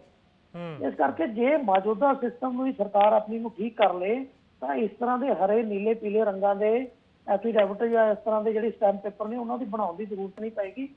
ਦਿੱਕਤ ਇਹ ਆ ਰਹੀ ਹੈ ਕਿ ਸਰਕਾਰ ਕੋਲ ਸਿਸਟਮ ਨਹੀਂ ਕੰਟਰੋਲ ਹੋ ਪਾ। ਸਰਕਾਰਾਂ ਬਦਲ ਗਈਆਂ, ਅਧਿਕਾਰੀ ਬਦਲ, ਤੁਹਾਡੇ ਜਿਹੜੇ ਮੰਤਰੀ ਬਦਲ ਗਏ, ਲੇਕਿਨ ਅਧਿਕਾਰੀ ਜਿਹੜੇ ਪਾਲਿਸੀਆਂ ਬਣਾਉਣ ਵਾਲੇ ਆ ਤੇ ਇੰਪਲੀਮੈਂਟ ਕਰਨ ਵਾਲੇ ਨੇ ਉਹ ਉਹੀ ਨੇ ਜਿਹੜੇ 2001 ਦੇ ਵਿੱਚ ਵੀ ਸੀ ਤੇ 2020 ਦੇ ਵਿੱਚ ਵੀ। ਇਸ ਕਰਕੇ ਸਰਕਾਰ ਨੂੰ ਜੇ ਬਦਲਣਾ ਚਾਹੀਦਾ ਸੀ ਤਾਂ ਉਹਨਾਂ ਅਧਿਕਾਰੀਆਂ ਨੂੰ ਬਦਲਣਾ ਚਾਹੀਦਾ ਸੀ ਜਿਹੜੇ ਕਿ ਸਿਸਟਮ ਨੂੰ ਰੋਕ ਰਹੇ ਨੇ, ਨਾ ਕਿ ਇਸ ਤਰ੍ਹਾਂ ਦੀਆਂ ਚੀਜ਼ਾਂ। ਇਹਨਾਂ ਨਾਲ ਕੋਈ ਬਹੁਤ ਫਰਕ ਜੇ ਅਸੀਂ ਕਹਿ ਦਈਏ ਕਿ ਪਏਗਾ ਤੇ ਉਹ ਫਿਰ ਸਰਕਾਰ ਦੀ ਜਿਹੜੀ ਇਨਵੈਸਟਮੈਂਟ ਪਾਲਿਸੀ ਸੀ ਸਰਕਾਰ ਉਹਨੂੰ ਹੀ। ਅੱਛਾ ਜਿੰਦਲ ਸਾਹਿਬ, ਜਿਵੇਂ ਸੰਧੂ ਸਾਹਿਬ ਨੇ ਇੱਕ ਗੱਲ ਕਹੀ, ਮੈਂ ਇੱਕ ਚੀਜ਼ ਦੱਸਣਾ ਚਾਹਾਂਗਾ, ਉਹਨੂੰ 4 ਸਟੇਜਿਸ ਦੇ ਉੱਪਰ ਮੋਨੀਟਰ ਕੀਤਾ ਜਾਂਦਾ ਹੈ। ਉਹਨੂੰ ਤੁਹਾਡਾ ਚੀਫ ਸੈਕਟਰੀ ਦੇਖਦਾ ਹੈ, ਉਹਨੂੰ ਪ੍ਰਿੰਸੀਪਲ ਸੈਕਟਰੀ ਇੰਡਸਟਰੀ ਦੇਖਦਾ ਹੈ, ਉਹਨੂੰ CEO ਇਨਵੈਸਟ ਪੰਜਾਬ ਦੇਖਦਾ ਕਿ ਕਿਹੜੇ ਅਧਿਕਾਰੀ ਉਹਨੂੰ ਲੇਟ ਕਰ ਰਹੇ ਨੇ। ਉਹ 4 ਜਗ੍ਹਾ ਮੋਨੀਟਰਿੰਗ ਹੋਣ ਤੋਂ ਬਾਅਦ ਵੀ ਉਹ 6-6 8-8 ਮਹੀਨੇ ਸਾਰੀਆਂ ਪਰਮਿਸ਼ਨਾਂ ਲੱਗ ਜਾਂਦੇ ਆ, ਜਦਕਿ ਰਾਈਟ ਟੂ ਸਰਵਿਸ ਦੇ ਵਿੱਚ ਹੈ ਕਿ 1 ਮਹੀਨੇ ਤੋਂ ਵੱਧ ਕੋਈ ਕੰਸੈਂਟ ਲੇਟ ਨਹੀਂ ਹੋਣੀ ਚਾਹੀਦੀ ਕਿਸੇ ਇੰਡਸਟਰੀ। ਠੀਕ ਹੈ, ਮੈਂ ਤੁਹਾਡਾ ਪੁਆਇੰਟ ਆ ਗਿਆ, ਬੜਾ ਵੈਲਿਡ ਪੁਆਇੰਟ ਹੈ, ਬੜਾ ਵੈਲਿਡ ਪੁਆਇੰਟ ਹੈ ਤੁਹਾਡਾ, ਪੁਆਇੰਟ ਆ ਗਿਆ। ਪਰ ਮੈਂ ਇਹ ਵੀ ਜਾਣਨਾ ਚਾਹੁੰਦਾ, ਜਿਵੇਂ ਸੰਧੂ ਸਾਹਿਬ ਕਹਿ ਰਹੇ ਸੀ ਕਿ ਦੇਖੋ ਸਨਅਤ ਇਸ ਵੇਲੇ ਮੁਸ਼ਕਲਾਂ ਦੇ ਵਿੱਚ ਜ਼ਰੂਰ ਹੈ ਪਰ ਇਹ ਇੱਕ ਕਦਮ ਕਿਹਾ ਜਾ ਸਕਦਾ ਹੈ। ਕੀ ਤੁਸੀਂ ਇਸ ਨੂੰ ਇੱਕ ਕਦਮ ਮੰਨਦੇ ਹੋ ਜਾਂ ਫਿਰ ਜਿਵੇਂ ਕਿਹਾ ਕਿ ਰੰਗ ਬਦਲਣ ਦੇ ਨਾਲ ਕੁਝ ਨਹੀਂ ਹੋਣ ਵਾਲਾ? ਸਰ ਇਹ ਸਿਰਫ ਰੰਗ ਹੀ ਬਦਲਿਆ ਗਿਆ, ਇਹਨੂੰ ਕੋਈ ਮੈਂ ਨਹੀਂ ਸਮਝਦਾ। ਕਿਉਂਕਿ ਤੁਸੀਂ ਜੇ ਤਾਂ ਕਹੋ ਕਿ ਤੁਹਾਨੂੰ ਸਾਰੇ ਟੈਕਸ ਮਾਫ ਕਰ ਦਿੱਤੇ, ਅਸੀਂ ਤੁਹਾਨੂੰ ਸਾਰਾ CLU ਤੇ ਪਹਿਲਾਂ ਪੈਸੇ ਜਮ੍ਹਾਂ ਕਰਾਉਣ ਦੀ ਲੋੜ ਨਹੀਂ, ਕੋਈ ਕੰਸੈਂਟਾ ਜਮ੍ਹਾਂ ਕਰਾਉਣ ਦੀ ਲੋੜ ਨਹੀਂ, ਤੁਹਾਡਾ ਹਰਾ ਐਫੀਡੈਵਿਟ ਜਿਹੜਾ ਕੀ ਮੈਂ ਇਹ ਪੁੱਛਣਾ ਚਾਹੁੰਦਾ ਕਿ ਕੀ ਅਸੀਂ ਹਰਾ ਐਫੀਡੈਵਿਟ ਲੈਣ ਤੋਂ ਬਾਅਦ ਬਿਲਡਿੰਗ ਵਾਇਲਾਜ ਦਾ ਵਾਇਲੇਸ਼ਨ ਕਰ ਸਕਦੇ ਹਾਂ? ਕੀ ਅਸੀਂ ਸੈਂਟਰਲ ਦੇ ਜਿਹੜੇ ਪੋਲੂਸ਼ਨ ਦੇ ਰੂਲਸ ਹੈ ਉਹਨਾਂ ਨੂੰ ਓਵਰਲੈਪ ਕਰ ਲਾਂਗੇ? ਉਹ ਤਾਂ ਤੁਹਾਨੂੰ ਇਨਵਾਇਰਨਮੈਂਟ ਕਲੀਅਰੈਂਸ ਜਿਹੜਾ 6 ਮਹੀਨੇ ਲੱਗਣੇ ਨੇ ਉਹ ਤਾਂ ਸੈਂਟਰ ਤੋਂ ਫਿਰ ਲੈਣੀ ਪੈਣੀ ਹੈ। ਉਸ ਤੋਂ ਇਲਾਵਾ ਜਿਹੜੇ ਬਾਕੀ ਦੇ PPCB ਦੇ ਨੇ ਜਾਂ ਫੋਰੈਸਟ ਡਿਪਾਰਟਮੈਂਟ ਦੇ ਉਹ ਰੂਲ ਤੁਹਾਨੂੰ ਫੋਲੋ ਕਰਨੇ ਪੈਣੇ ਨੇ। ਔਰ ਅਧਿਕਾਰੀਆਂ ਨੇ ਜਿਹੜੇ ਉਹ ਹੈ ਉਹ ਤੁਹਾਨੂੰ ਇੰਨੀ ਜਿਵੇਂ ਕਹਿੰਦੇ ਨਾ ਕਿ 10 ਦਿਨ ਦੇ ਵਿੱਚ ਕੰਸੈਂਟਾਂ ਮਿਲ ਜਾਣੀਆਂ 20 ਦਿਨ ਦੇ ਵਿੱਚ, ਤੇ ਤੁਸੀਂ ਆਉਣ ਵਾਲੇ ਦਿਨਾਂ ਦੇਖੋਗੇ ਕੋਈ ਅਧਿਕਾਰੀ ਆਪਣੇ ਉੱਪਰ ਗੱਲ ਲੈ ਕੇ ਆਉਣ ਵਾਲਾ ਨਹੀਂ ਹੈ, ਉਹਨਾਂ ਨੇ ਤੁਹਾਨੂੰ ਮਹੀਨੇ ਲਟਕਾਉਣਾ। ਇਸ ਕਰਕੇ ਲੋਕਾਂ ਦੇ ਪੈਸੇ ਪਹਿਲਾਂ ਚਲੇ ਜਾਣੇ ਨੇ, ਇੰਡਸਟਰੀਆਂ ਤੁਹਾਡੀਆਂ ਜਿਹੜੀਆਂ ਹੁਣ ਵੀ 6-6 8-8 ਮਹੀਨੇ ਸਾਲ ਲੱਗ ਜਾਂਦਾ, ਉਹ ਤੁਹਾਨੂੰ ਉਹੀ ਟਾਈਮ ਲੱਗਣਾ। ਠੀਕ ਹੈ, ਸਾਡੇ ਨਾਲ ਕਾਂਗਰਸ ਤੋਂ ਢਿੱਲੋਂ ਸਾਹਿਬ ਜੁੜੇ ਹੋਏ ਨੇ। ਢਿੱਲੋਂ ਸਾਹਿਬ, ਰਾਜਾ ਵੜਿੰਗ ਜੀ ਕਹਿੰਦੇ ਨੇ ਕਿ ਰੰਗ ਬਦਲਣ ਦੇ ਨਾਲ ਇੰਡਸਟਰੀ ਨਹੀਂ ਆਉਂਦੀ ਔਰ ਜਿੰਦਲ ਸਾਹਿਬ ਨੂੰ ਤੁਸੀਂ ਸੁਣ ਲਿਆ, ਕੀ ਕਹੋਗੇ ਇਸ ਫੈਸਲੇ ਬਾਰੇ? ਬਲਦੀਪ ਜੀ, ਅੱਜ ਤਾਂ ਉਹ ਹੋਇਆ ਕਿ ਖੋਦਿਆ ਪਹਾੜ ਤੇ ਨਿਕਲਿਆ ਚੂਹਾ। ਭਗਵੰਤ ਮਾਨ ਜੀ ਵੱਲੋਂ ਸਵੇਰੇ ਕਿਹਾ ਗਿਆ ਕਿ ਬਹੁਤ ਵੱਡਾ ਐਲਾਨ ਕੀਤਾ ਜਾ ਰਿਹਾ ਹੈ, ਸਾਰੇ ਲੋਕ ਟੀਵੀ ਲਗਾ ਕੇ ਬੈਠ ਗਏ, ਕੋਈ ਸੋਸ਼ਲ ਮੀਡੀਆ ਤੇ ਬੈਠ ਗਿਆ ਕਿ ਸ਼ਾਇਦ ਇੰਡਸਟਰੀਅਲਿਸਟ ਨੂੰ ਜਾਂ ਫਿਰ ਹੋਰ ਬੜਾ ਵੱਡਾ ਐਲਾਨ, ਬੜੀ ਵੱਡੀ ਰਾਹਤ ਮਿਲੇਗੀ। ਬਟ ਐਲਾਨ ਕੀ ਕੀਤਾ? ਮੈਂ ਸਮਝਦਾ ਪਹਿਲਾਂ ਇਸ ਤੋਂ ਵਧੀਆ ਐਲਾਨ ਹੁੰਦੇ ਰਹੇ ਨੇ ਕਿ ਜਦੋਂ ਕਿਹਾ ਜਾਂਦਾ ਸੀ ਕਿ 3-3 ਸਾਲ ਦਾ ਸਮਾਂ ਦਿੱਤਾ ਜਾਵੇਗਾ ਸ਼ਰਤਾਂ ਪੂਰੀਆਂ ਕਰਨ ਦਾ। ਸੋ ਅੱਜ ਇੱਕ ਮਹਿਜ਼ ਅੱਖਾਂ 'ਚ ਘੱਟਾ ਪਾਉਣ ਵਾਲੀ ਗੱਲ ਹੋਈ। CM ਸਾਹਿਬ ਨੂੰ ਇਹ ਬਰੀਕੀ ਦੇ ਨਾਲ ਸੋਚਣਾ ਚਾਹੀਦਾ ਹੈ ਕਿ ਜਿਹੜੇ 2.5 ਲੱਖ ਕਰੋੜ ਦੀ ਪੰਜਾਬ ਵਿੱਚੋਂ ਇਨਵੈਸਟਮੈਂਟ ਬਾਹਰ ਗਈ ਸੀ ਉਸਦੇ ਕਾਰਨ ਕੀ ਸਨ। ਮੇਜਰ ਕਾਰਨ ਉਹਦੇ ਪਿੱਛੇ ਲਾਅ ਐਂਡ ਆਰਡਰ ਸੀ ਕਿ ਪੰਜਾਬ ਦੇ ਵਿੱਚ ਆਏ ਦਿਨ ਜਿਸ ਤਰ੍ਹਾਂ ਮਾਹੌਲ ਖਰਾਬ ਹੋ ਰਿਹਾ ਹੈ, ਖਾਲਿਸਤਾਨੀ ਤਾਕਤਾਂ ਉੱਭਰ ਰਹੀਆਂ ਨੇ, ਗੈਂਗਸਟਰਵਾਦ ਜਿਹੜਾ ਹੈ ਉਹ ਉੱਭਰ ਰਿਹਾ ਹੈ। ਕਿਵੇਂ ਥੋੜੇ ਦਿਨ ਪਹਿਲਾਂ ਦੀ ਗੱਲ ਹੈ ਕਿ ਇੱਕ ਬਿਜ਼ਨਸਮੈਨ ਨੂੰ ਤੁਸੀਂ ਫਿਰ ਦੇਖਿਆ ਹੋਵੇਗਾ ਕਿ ਗੋਲੀਆਂ ਮਾਰ ਦਿੱਤੀਆਂ ਗਈਆਂ। ਸੋ ਇੱਥੇ ਤਾਂ ਕੋਈ ਛੋਟਾ 40-50 ਲੱਖ ਰੁਪਏ ਵੀ ਕਮਾਉਂਦਾ ਹੈ ਸਾਲ ਦਾ, ਛੋਟਾ ਕਾਰੋਬਾਰੀ ਹੈ, ਤਾਂ ਉਸ ਦੇ ਖਿਲਾਫ ਵੀ ਉਸ ਨੂੰ ਵਿਰੋਧੀਆਂ ਲਈ ਫੋਨ ਆਉਣੇ ਸ਼ੁਰੂ ਹੋ ਜਾਂਦੇ ਨੇ। ਸੋ ਜੋ ਹੈਰੀਟੇਜ ਸਟਰੀਟ ਵਿਖੇ ਬੰਬ ਧਮਾਕੇ ਹੋਏ, ਉਸ ਤੋਂ ਕੀ ਸੁਨੇਹਾ ਜਾਏਗਾ ਸਮੁੱਚੇ ਹਿੰਦੁਸਤਾਨ ਦੇ ਵਿੱਚ, ਤੇ ਕੌਣ ਪੰਜਾਬ ਵਿੱਚ ਇਨਵੈਸਟਮੈਂਟ ਕਰਨਾ ਹੋਵੇਗਾ। ਸੋ ਭਗਵੰਤ ਮਾਨ ਜੀ ਨੂੰ ਰੈਦਰ ਦੈਨ ਐਡਵਰਟਾਈਜ਼ਮੈਂਟ ਕਰਨੀਆਂ, ਹੁਣ ਤੁਸੀਂ ਕੱਲ ਦੀਆਂ ਅਖਬਾਰਾਂ ਜਦੋਂ ਖੋਲੋਗੇ ਤਾਂ ਵੱਡੇ ਵੱਡੇ ਪੰਨੇ ਇਸ ਚੀਜ਼ ਦੇ, ਇਸ ਐਲਾਨ ਦੇ ਲੱਗੇ ਹੋਣਗੇ, ਜਦ ਕਿ ਨਿਕਲੇਗਾ ਕੁਝ ਵੀ ਨਹੀਂ। ਇਸ ਤੋਂ ਪਹਿਲਾਂ ਦੇ ਐਲਾਨ ਦੇਖ ਲਵੋ, ਇੱਕ ਭ੍ਰਿਸ਼ਟਾਚਾਰੀ ਵਿਰੁੱਧ ਨੰਬਰ ਜਾਰੀ ਕੀਤਾ ਗਿਆ ਸੀ, ਅੱਜ ਉੱਤੇ ਹਜ਼ਾਰਾਂ ਕੰਪਲੇਂਟਸ ਪੈਂਡਿੰਗ ਨੇ, ਕੋਈ ਸੁਣਵਾਈ ਨਹੀਂ। ਕੀ ਭ੍ਰਿਸ਼ਟਾਚਾਰ ਖਤਮ ਹੋ ਗਿਆ? ਸੋ ਇਦਾਂ ਐਲਾਨ ਸਰਕਾਰ ਕਰਦੀ ਰਹਿੰਦੀ ਹੈ ਤੇ ਉਹਨੂੰ ਵੱਡਾ ਬਣਾਉਣ ਲਈ ਐਲਾਨ ਦਾ ਤੁਸੀਂ ਜ਼ਿਕਰ ਐਡਵਰਟਾਈਜ਼ਮੈਂਟ ਕਰ ਰਹੇ ਹੋ ਕਰਦੀ ਹੈ। ਢਿੱਲੋਂ ਸਾਹਿਬ, ਇੱਕ ਐਲਾਨ ਇਹ ਵੀ ਹੈ ਵੀ 15 ਦਿਨਾਂ ਦੇ ਵਿੱਚ ਐਨਓਸੀ ਜਿਹੜੀ ਹੈ ਉਹ ਇੰਡਸਟਰੀਅਲਿਸਟ ਨੂੰ ਦੇ ਦਿੱਤੀ ਜਾਏਗੀ। ਉਮੀਦ ਹੈ ਤੁਹਾਨੂੰ ਵੀ 15 ਦਿਨਾਂ 'ਚ ਮਿਲ ਜਾਏਗੀ? ਬਲਦੀਪ ਜੀ, ਜਦੋਂ ਅਸੀਂ CLU ਦਾ ਪੈਸੇ ਤਾਰਨੇ ਹੁੰਦੇ ਨੇ, ਇਹ ਕਹਿੰਦੇ 15 ਦਿਨਾਂ, ਬਟ ਉਹ 15 ਦਿਨ ਦੇ ਵਿੱਚ ਉਸ ਇੰਡਸਟਰੀਅਲਿਸਟ ਨੂੰ, ਉਸ ਕਾਰੋਬਾਰੀ ਨੂੰ ਉਹ ਪੈਸਾ ਜਮ੍ਹਾਂ ਕਰਾਉਣਾ ਪਵੇਗਾ। ਹਰ ਇੱਕ ਖੇਤਰ ਲਈ ਰਾਹਤ ਤਾਂ ਇਹ ਦੇਣੀ ਚਾਹੀਦੀ ਸੀ ਕਿ ਉਸ ਨੂੰ ਕੋਈ ਸਮਾਂ ਦਿੱਤਾ ਜਾਂਦਾ, ਕਲੀਅਰੈਂਸ ਦੇ ਕੇ ਉਹਦੀਆਂ ਕਿਸ਼ਤਾਂ ਬੰਨੀਆਂ ਜਾਂਦੀਆਂ ਕਿ ਤੈਨੂੰ ਭਾਈ 2 ਸਾਲ 3 ਸਾਲ 4 ਸਾਲ ਦਾ ਕਿਸ਼ਤਾਂ ਬਣਦੇ ਨੇ, ਤਾਂ ਕਿ ਤੂੰ ਆਰਾਮ ਨਾਲ ਉਹ CLU ਪੇ ਕਰ ਦੇ। ਕਿਉਂਕਿ ਕੋਈ ਵੀ ਜਦੋਂ ਅਸੀਂ ਚੇਂਜ ਆਫ ਲੈਂਡ ਯੂਜ਼ ਕਰਦੇ ਆ, ਜਿਹੜੀ ਖੇਤੀਬਾੜੀ ਵਾਲੀ ਲੈਂਡ ਹੁੰਦੀ ਹੈ, ਉਹਨੂੰ ਕਾਰੋਬਾਰ ਲਈ ਕਨਵਰਟ ਕਰਦੇ ਆ, ਤਾਂ ਲੱਖਾਂ ਰੁਪਏ, ਖਾਸ ਕਰਕੇ ਅਗਰ ਉਹ ਲੈਂਡ ਸ਼ਹਿਰ ਦੇ ਕੋਲ ਹੈ ਤਾਂ ਕਰੋੜਾਂ ਰੁਪਏ ਤਾਰਨੇ ਪੈਂਦੇ ਨੇ। ਸੋ ਇੰਨੇ ਪੈਸੇ 15 ਦਿਨਾਂ ਦੇ ਵਿੱਚ ਇਕੱਠੇ ਕਰਨੇ ਇੰਡਸਟਰੀਅਲਿਸਟ ਲਈ ਔਖਾ ਹੁੰਦਾ ਹੈ। ਸੋ ਮੈਂ ਸਮਝਦਾ ਕਿ ਇਹਦੇ ਪਿੱਛੇ ਬਾਰੀਕੀ ਦੇ ਨਾਲ ਸਰਕਾਰ ਨੂੰ ਸੋਚਣਾ ਚਾਹੀਦਾ ਹੈ ਤੇ ਲੌਂਗ ਟਰਮ ਲਈ, ਤਾਂ ਕਿ ਇੰਡਸਟਰੀ ਲੱਗੇ, ਰੋਜ਼ਗਾਰ ਮਿਲਣਾ ਨੌਜਵਾਨਾਂ ਨੂੰ ਸ਼ੁਰੂ ਹੋਵੇ, ਇੰਡਸਟਰੀ ਕੋਲ ਵੀ ਪੈਸਾ ਆਉਣਾ ਸ਼ੁਰੂ ਹੋਵੇ, ਮਾਰਕੀਟ ਵਿੱਚ ਪੈਸਾ ਆਵੇ, ਤਾਂ ਫਿਰ ਹੌਲੀ ਹੌਲੀ ਉਹ CLU ਦਾ ਭਾਰ ਵੀ ਆਪਣੇ ਮੋਢਿਆਂ ਤੋਂ ਲਾਉਣ। ਚਲੋ ਤੁਸੀਂ ਕਹਿ ਰਹੇ ਹੋ ਕਿ ਸਰਕਾਰ ਨੂੰ ਸੋਚਣਾ ਚਾਹੀਦਾ, ਇਹਦਾ ਮਤਲਬ ਸਿੱਧਾ ਹੈ ਕਿ ਸਰਕਾਰ ਨੇ ਇਹ ਫੈਸਲਾ ਲੈਣ ਲੱਗੇ ਕੋਈ ਬਹੁਤਾ ਸੋਚ ਵਿਚਾਰ ਨਹੀਂ ਕੀਤਾ। ਕਾਂਗਰਸ ਦਾ ਇਹ ਪੁਆਇੰਟ ਆਫ ਵਿਊ ਹੈ। ਸਾਡੇ ਨਾਲ ਚੇਤਨ ਜੋਸ਼ੀ ਜੀ ਜੁੜੇ ਹੋਏ ਨੇ BJP ਤੋਂ। ਜੋਸ਼ੀ ਸਾਹਿਬ, ਇੱਕ ਗੱਲ ਜਿਹੜੀ ਹੈ ਹੁਣ ਤੱਕ ਦੇ ਜੋ ਬੁਲਾਰੇ ਬੋਲੇ ਨੇ, ਚਾਹੇ ਜਿੰਦਲ ਸਾਹਿਬ ਦੀ ਗੱਲ ਕਰੀਏ, ਉਹਨਾਂ ਨੇ ਸਿੱਧੇ ਤੌਰ ਤੇ ਕਿਹਾ ਕਿ ਨਿਯਮ ਤਾਂ ਦੇਖੋ ਪਹਿਲਾਂ ਵੀ ਹੈਗੇ ਨੇ, ਪਰ ਉਹਨਾਂ ਦੀ ਜੇ ਸਟ੍ਰਿਕਟਲੀ ਪਾਲਣਾ ਹੀ ਹੋ ਜੇ ਤਾਂ ਸ਼ਾਇਦ ਇੰਡਸਟਰੀਜ਼ ਲਈ ਜਾਂ ਕਾਰੋਬਾਰੀ ਲਈ ਸੌਖਾ ਕੰਮ ਹੋ ਜਾਵੇ। ਹੁਣ ਇੱਕ ਹੋਰ ਨਵਾਂ ਨਿਯਮ ਆ ਗਿਆ, ਤੁਹਾਨੂੰ ਲੱਗਦਾ ਹੈ ਵੀ ਪਾਲਣਾ ਹੋ ਪਾਏਗੀ, ਇੰਪਲੀਮੈਂਟੇਸ਼ਨ ਹੋ ਪਾਏਗੀ, ਕੋਈ ਚੰਗਾ ਇਸ ਦੇ ਨਾਲ ਬਦਲਾਅ ਆਏਗਾ? ਕੱਖ ਨਹੀਂ ਹੋਣਾ ਜੀ। ਹਰੇ ਰੰਗ ਦੇ ਵਰਕੇ ਲਾਉਣ ਦੇ ਨਾਲ ਕੱਖ ਨਹੀਂ ਹੋਣਾ। ਜਿਨ੍ਹਾਂ ਨੇ ਹਰੇ ਰੰਗ ਦੇ ਵਰਕੇ ਲੈਣ ਜਾਣੇ ਆ, ਸਟੈਂਪ ਪੇਪਰ ਲੈਣ ਜਾਣੇ ਆ, ਉਹਨਾਂ ਨੇ ਕਾਲੇ ਰੰਗ ਦੀਆਂ ਸੜਕਾਂ ਨੂੰ ਪਹਿਲਾਂ ਵੇਖਣਾ ਕਿ ਕਾਲੇ ਰੰਗ ਦੀਆਂ ਸੜਕਾਂ ਬਣੀਆਂ ਨੇ ਕਿ ਟੋਏ ਪਏ ਨੇ ਉਹਦੇ 'ਚ। ਇਹ ਗੱਲਾਂ ਬੜੀਆਂ ਵੱਡੀਆਂ ਕਰਨ ਦੇ ਨੇ। ਰੰਗ ਬਦਲਤਾ, ਪੰਜਾਬ ਦਾ ਰੰਗ ਚੇਂਜ ਹੋ ਗਿਆ। ਕੀ ਸੋਚ ਕੇ ਆਉਣਗੇ ਇੱਥੇ ਕਾਰੋਬਾਰੀ? ਕੀ ਸੋਚ ਕੇ ਆਉਣਗੇ? ਜੋ ਪੰਜਾਬ ਦਾ ਇਸ ਟਾਈਮ ਮਾਹੌਲ ਹੋ ਗਿਆ ਪਿਛਲੇ 14 ਮਹੀਨਿਆਂ ਦੇ ਵਿੱਚ, ਤੁਹਾਨੂੰ ਲੱਗਦਾ ਵਾ ਕਿ ਕੋਈ ਕਾਰੋਬਾਰੀ ਆਏਗਾ ਇੱਥੇ? ਮੰਨ ਲਓ ਜੇ ਕਿਸੇ ਕਾਰੋਬਾਰੀ ਨੇ ਕੋਈ ਜਗ੍ਹਾ ਲੈ ਵੀ ਲਈ ਆ, ਉਹਦੀ ਮਸ਼ੀਨਰੀ ਪਹੁੰਚਾਉਣ ਵਾਸਤੇ ਵੱਡੇ ਉਦਯੋਗ ਜਿਹੜੇ ਹੁੰਦੇ ਨੇ ਨਾ, ਵੱਡੇ ਸਨਅਤਕਾਰਾਂ ਨੇ, ਜਦੋਂ ਵੱਡੇ ਉਦਯੋਗ ਲੈ, ਪਹਿਲੀ ਗੱਲ ਤਾਂ ਇਹਨਾਂ ਦਾ ਵੱਡਾ ਉਦਯੋਗ ਸਨਅਤਕਾਰ ਵਾਲਾ ਕੋਈ ਇਹਦੀ ਗੱਲ ਹੀ ਨਹੀਂ ਸੁਣਦਾ। ਆਪ ਭੱਜ ਕੇ ਕਦੀ ਚੇਨਈ ਚੱਲ ਜਾਂਦੇ ਨੇ, ਕਦੀ ਬੰਬੇ ਚੱਲ ਜਾਂਦੇ ਨੇ, ਆਉਂਦਾ ਕੋਈ ਨਹੀਂ ਉੱਥੇ। ਨਾਲ ਦੂਸਰਾ, ਜਦੋਂ ਉਹਨਾਂ ਨੇ ਆਉਣਾ, ਉਹਨਾਂ ਨੇ ਆਪਣਾ ਸਮਾਨ ਸੜਕਾਂ ਦੇ ਰਾਹੀਂ ਲੈ ਕੇ ਆਉਣਾ ਜਾਂ ਆਪਣਾ ਮਸ਼ੀਨਰੀਆਂ ਟ੍ਰੇਨਾਂ ਦੇ ਰਾਹੀਂ ਲੈ ਕੇ ਆਉਣੀਆਂ। ਉੱਥੇ ਧਰਨਿਆਂ ਤੇ ਬੈਠੇ ਨੇ ਲੋਕ ਸਾਰੇ। ਇੰਡਸਟਰੀ ਕਿੱਦਾਂ ਆਉਂਦੀ ਹੈ? ਇੰਡਸਟਰੀ ਇੱਦਾਂ ਨਹੀਂ ਆਉਂਦੀ ਵੀ ਮੈਂ ਰੰਗ ਬਦਲ ਦਿੱਤਾ ਵਾ ਉਹਦਾ। ਇਹ CLU ਦਾ ਠੀਕ ਆ, ਮੇਰੇ ਵੀਰ ਇੰਦਰਜੀਤ ਬੜਾ, ਚਲੋ ਇੱਕ ਬੜਾ ਨੇਕ ਇਮਾਨਦਾਰ ਕਾਰਜਕਰਤਾ ਵਾ ਆਮ ਆਦਮੀ ਪਾਰਟੀ ਦੇ। ਭੋਲੇ ਲੋਕ ਨੇ, ਇਹਨਾਂ ਨੂੰ ਤਾਂ ਬਸ ਚਾਬੀ ਦੇ ਕੇ ਛੱਡ ਦਿੰਦੇ ਵੀ ਤੁਸੀਂ ਚਾਬੀ ਐਉਂ ਘੁਮਾ ਦਿੰਦੇ ਨੇ, ਚਲੋ ਵੀ ਤੁਸੀਂ ਜਾ ਕੇ ਡਿਬੇਟ ਤੇ ਗੱਲਾਂ ਕਰੋ ਜਾ ਕੇ। ਇਹਨਾਂ ਨੂੰ ਇੰਡਸਟਰੀ ਬਾਰੇ ਨਹੀਂ ਪਤਾ ਇੰਨਾ। ਮੈਂ ਮਾਫੀ ਚਾਹੁੰਦਾ ਵਾ, ਠੀਕ ਆ, ਸੋ ਥੋੜਾ ਬਹੁਤਾ ਪੜ੍ਹ ਕੇ ਆਏ ਹੋਣਗੇ ਵੀ ਅੱਜ ਮੈਂ ਕੀ ਗੱਲ ਕਰਨੀ ਆ। ਇੰਡਸਟਰੀ ਲਾਉਣੀ ਇੱਕ ਆਮ ਗੱਲ ਨਹੀਂ ਆ ਪੰਜਾਬ ਦੇ ਵਿੱਚ।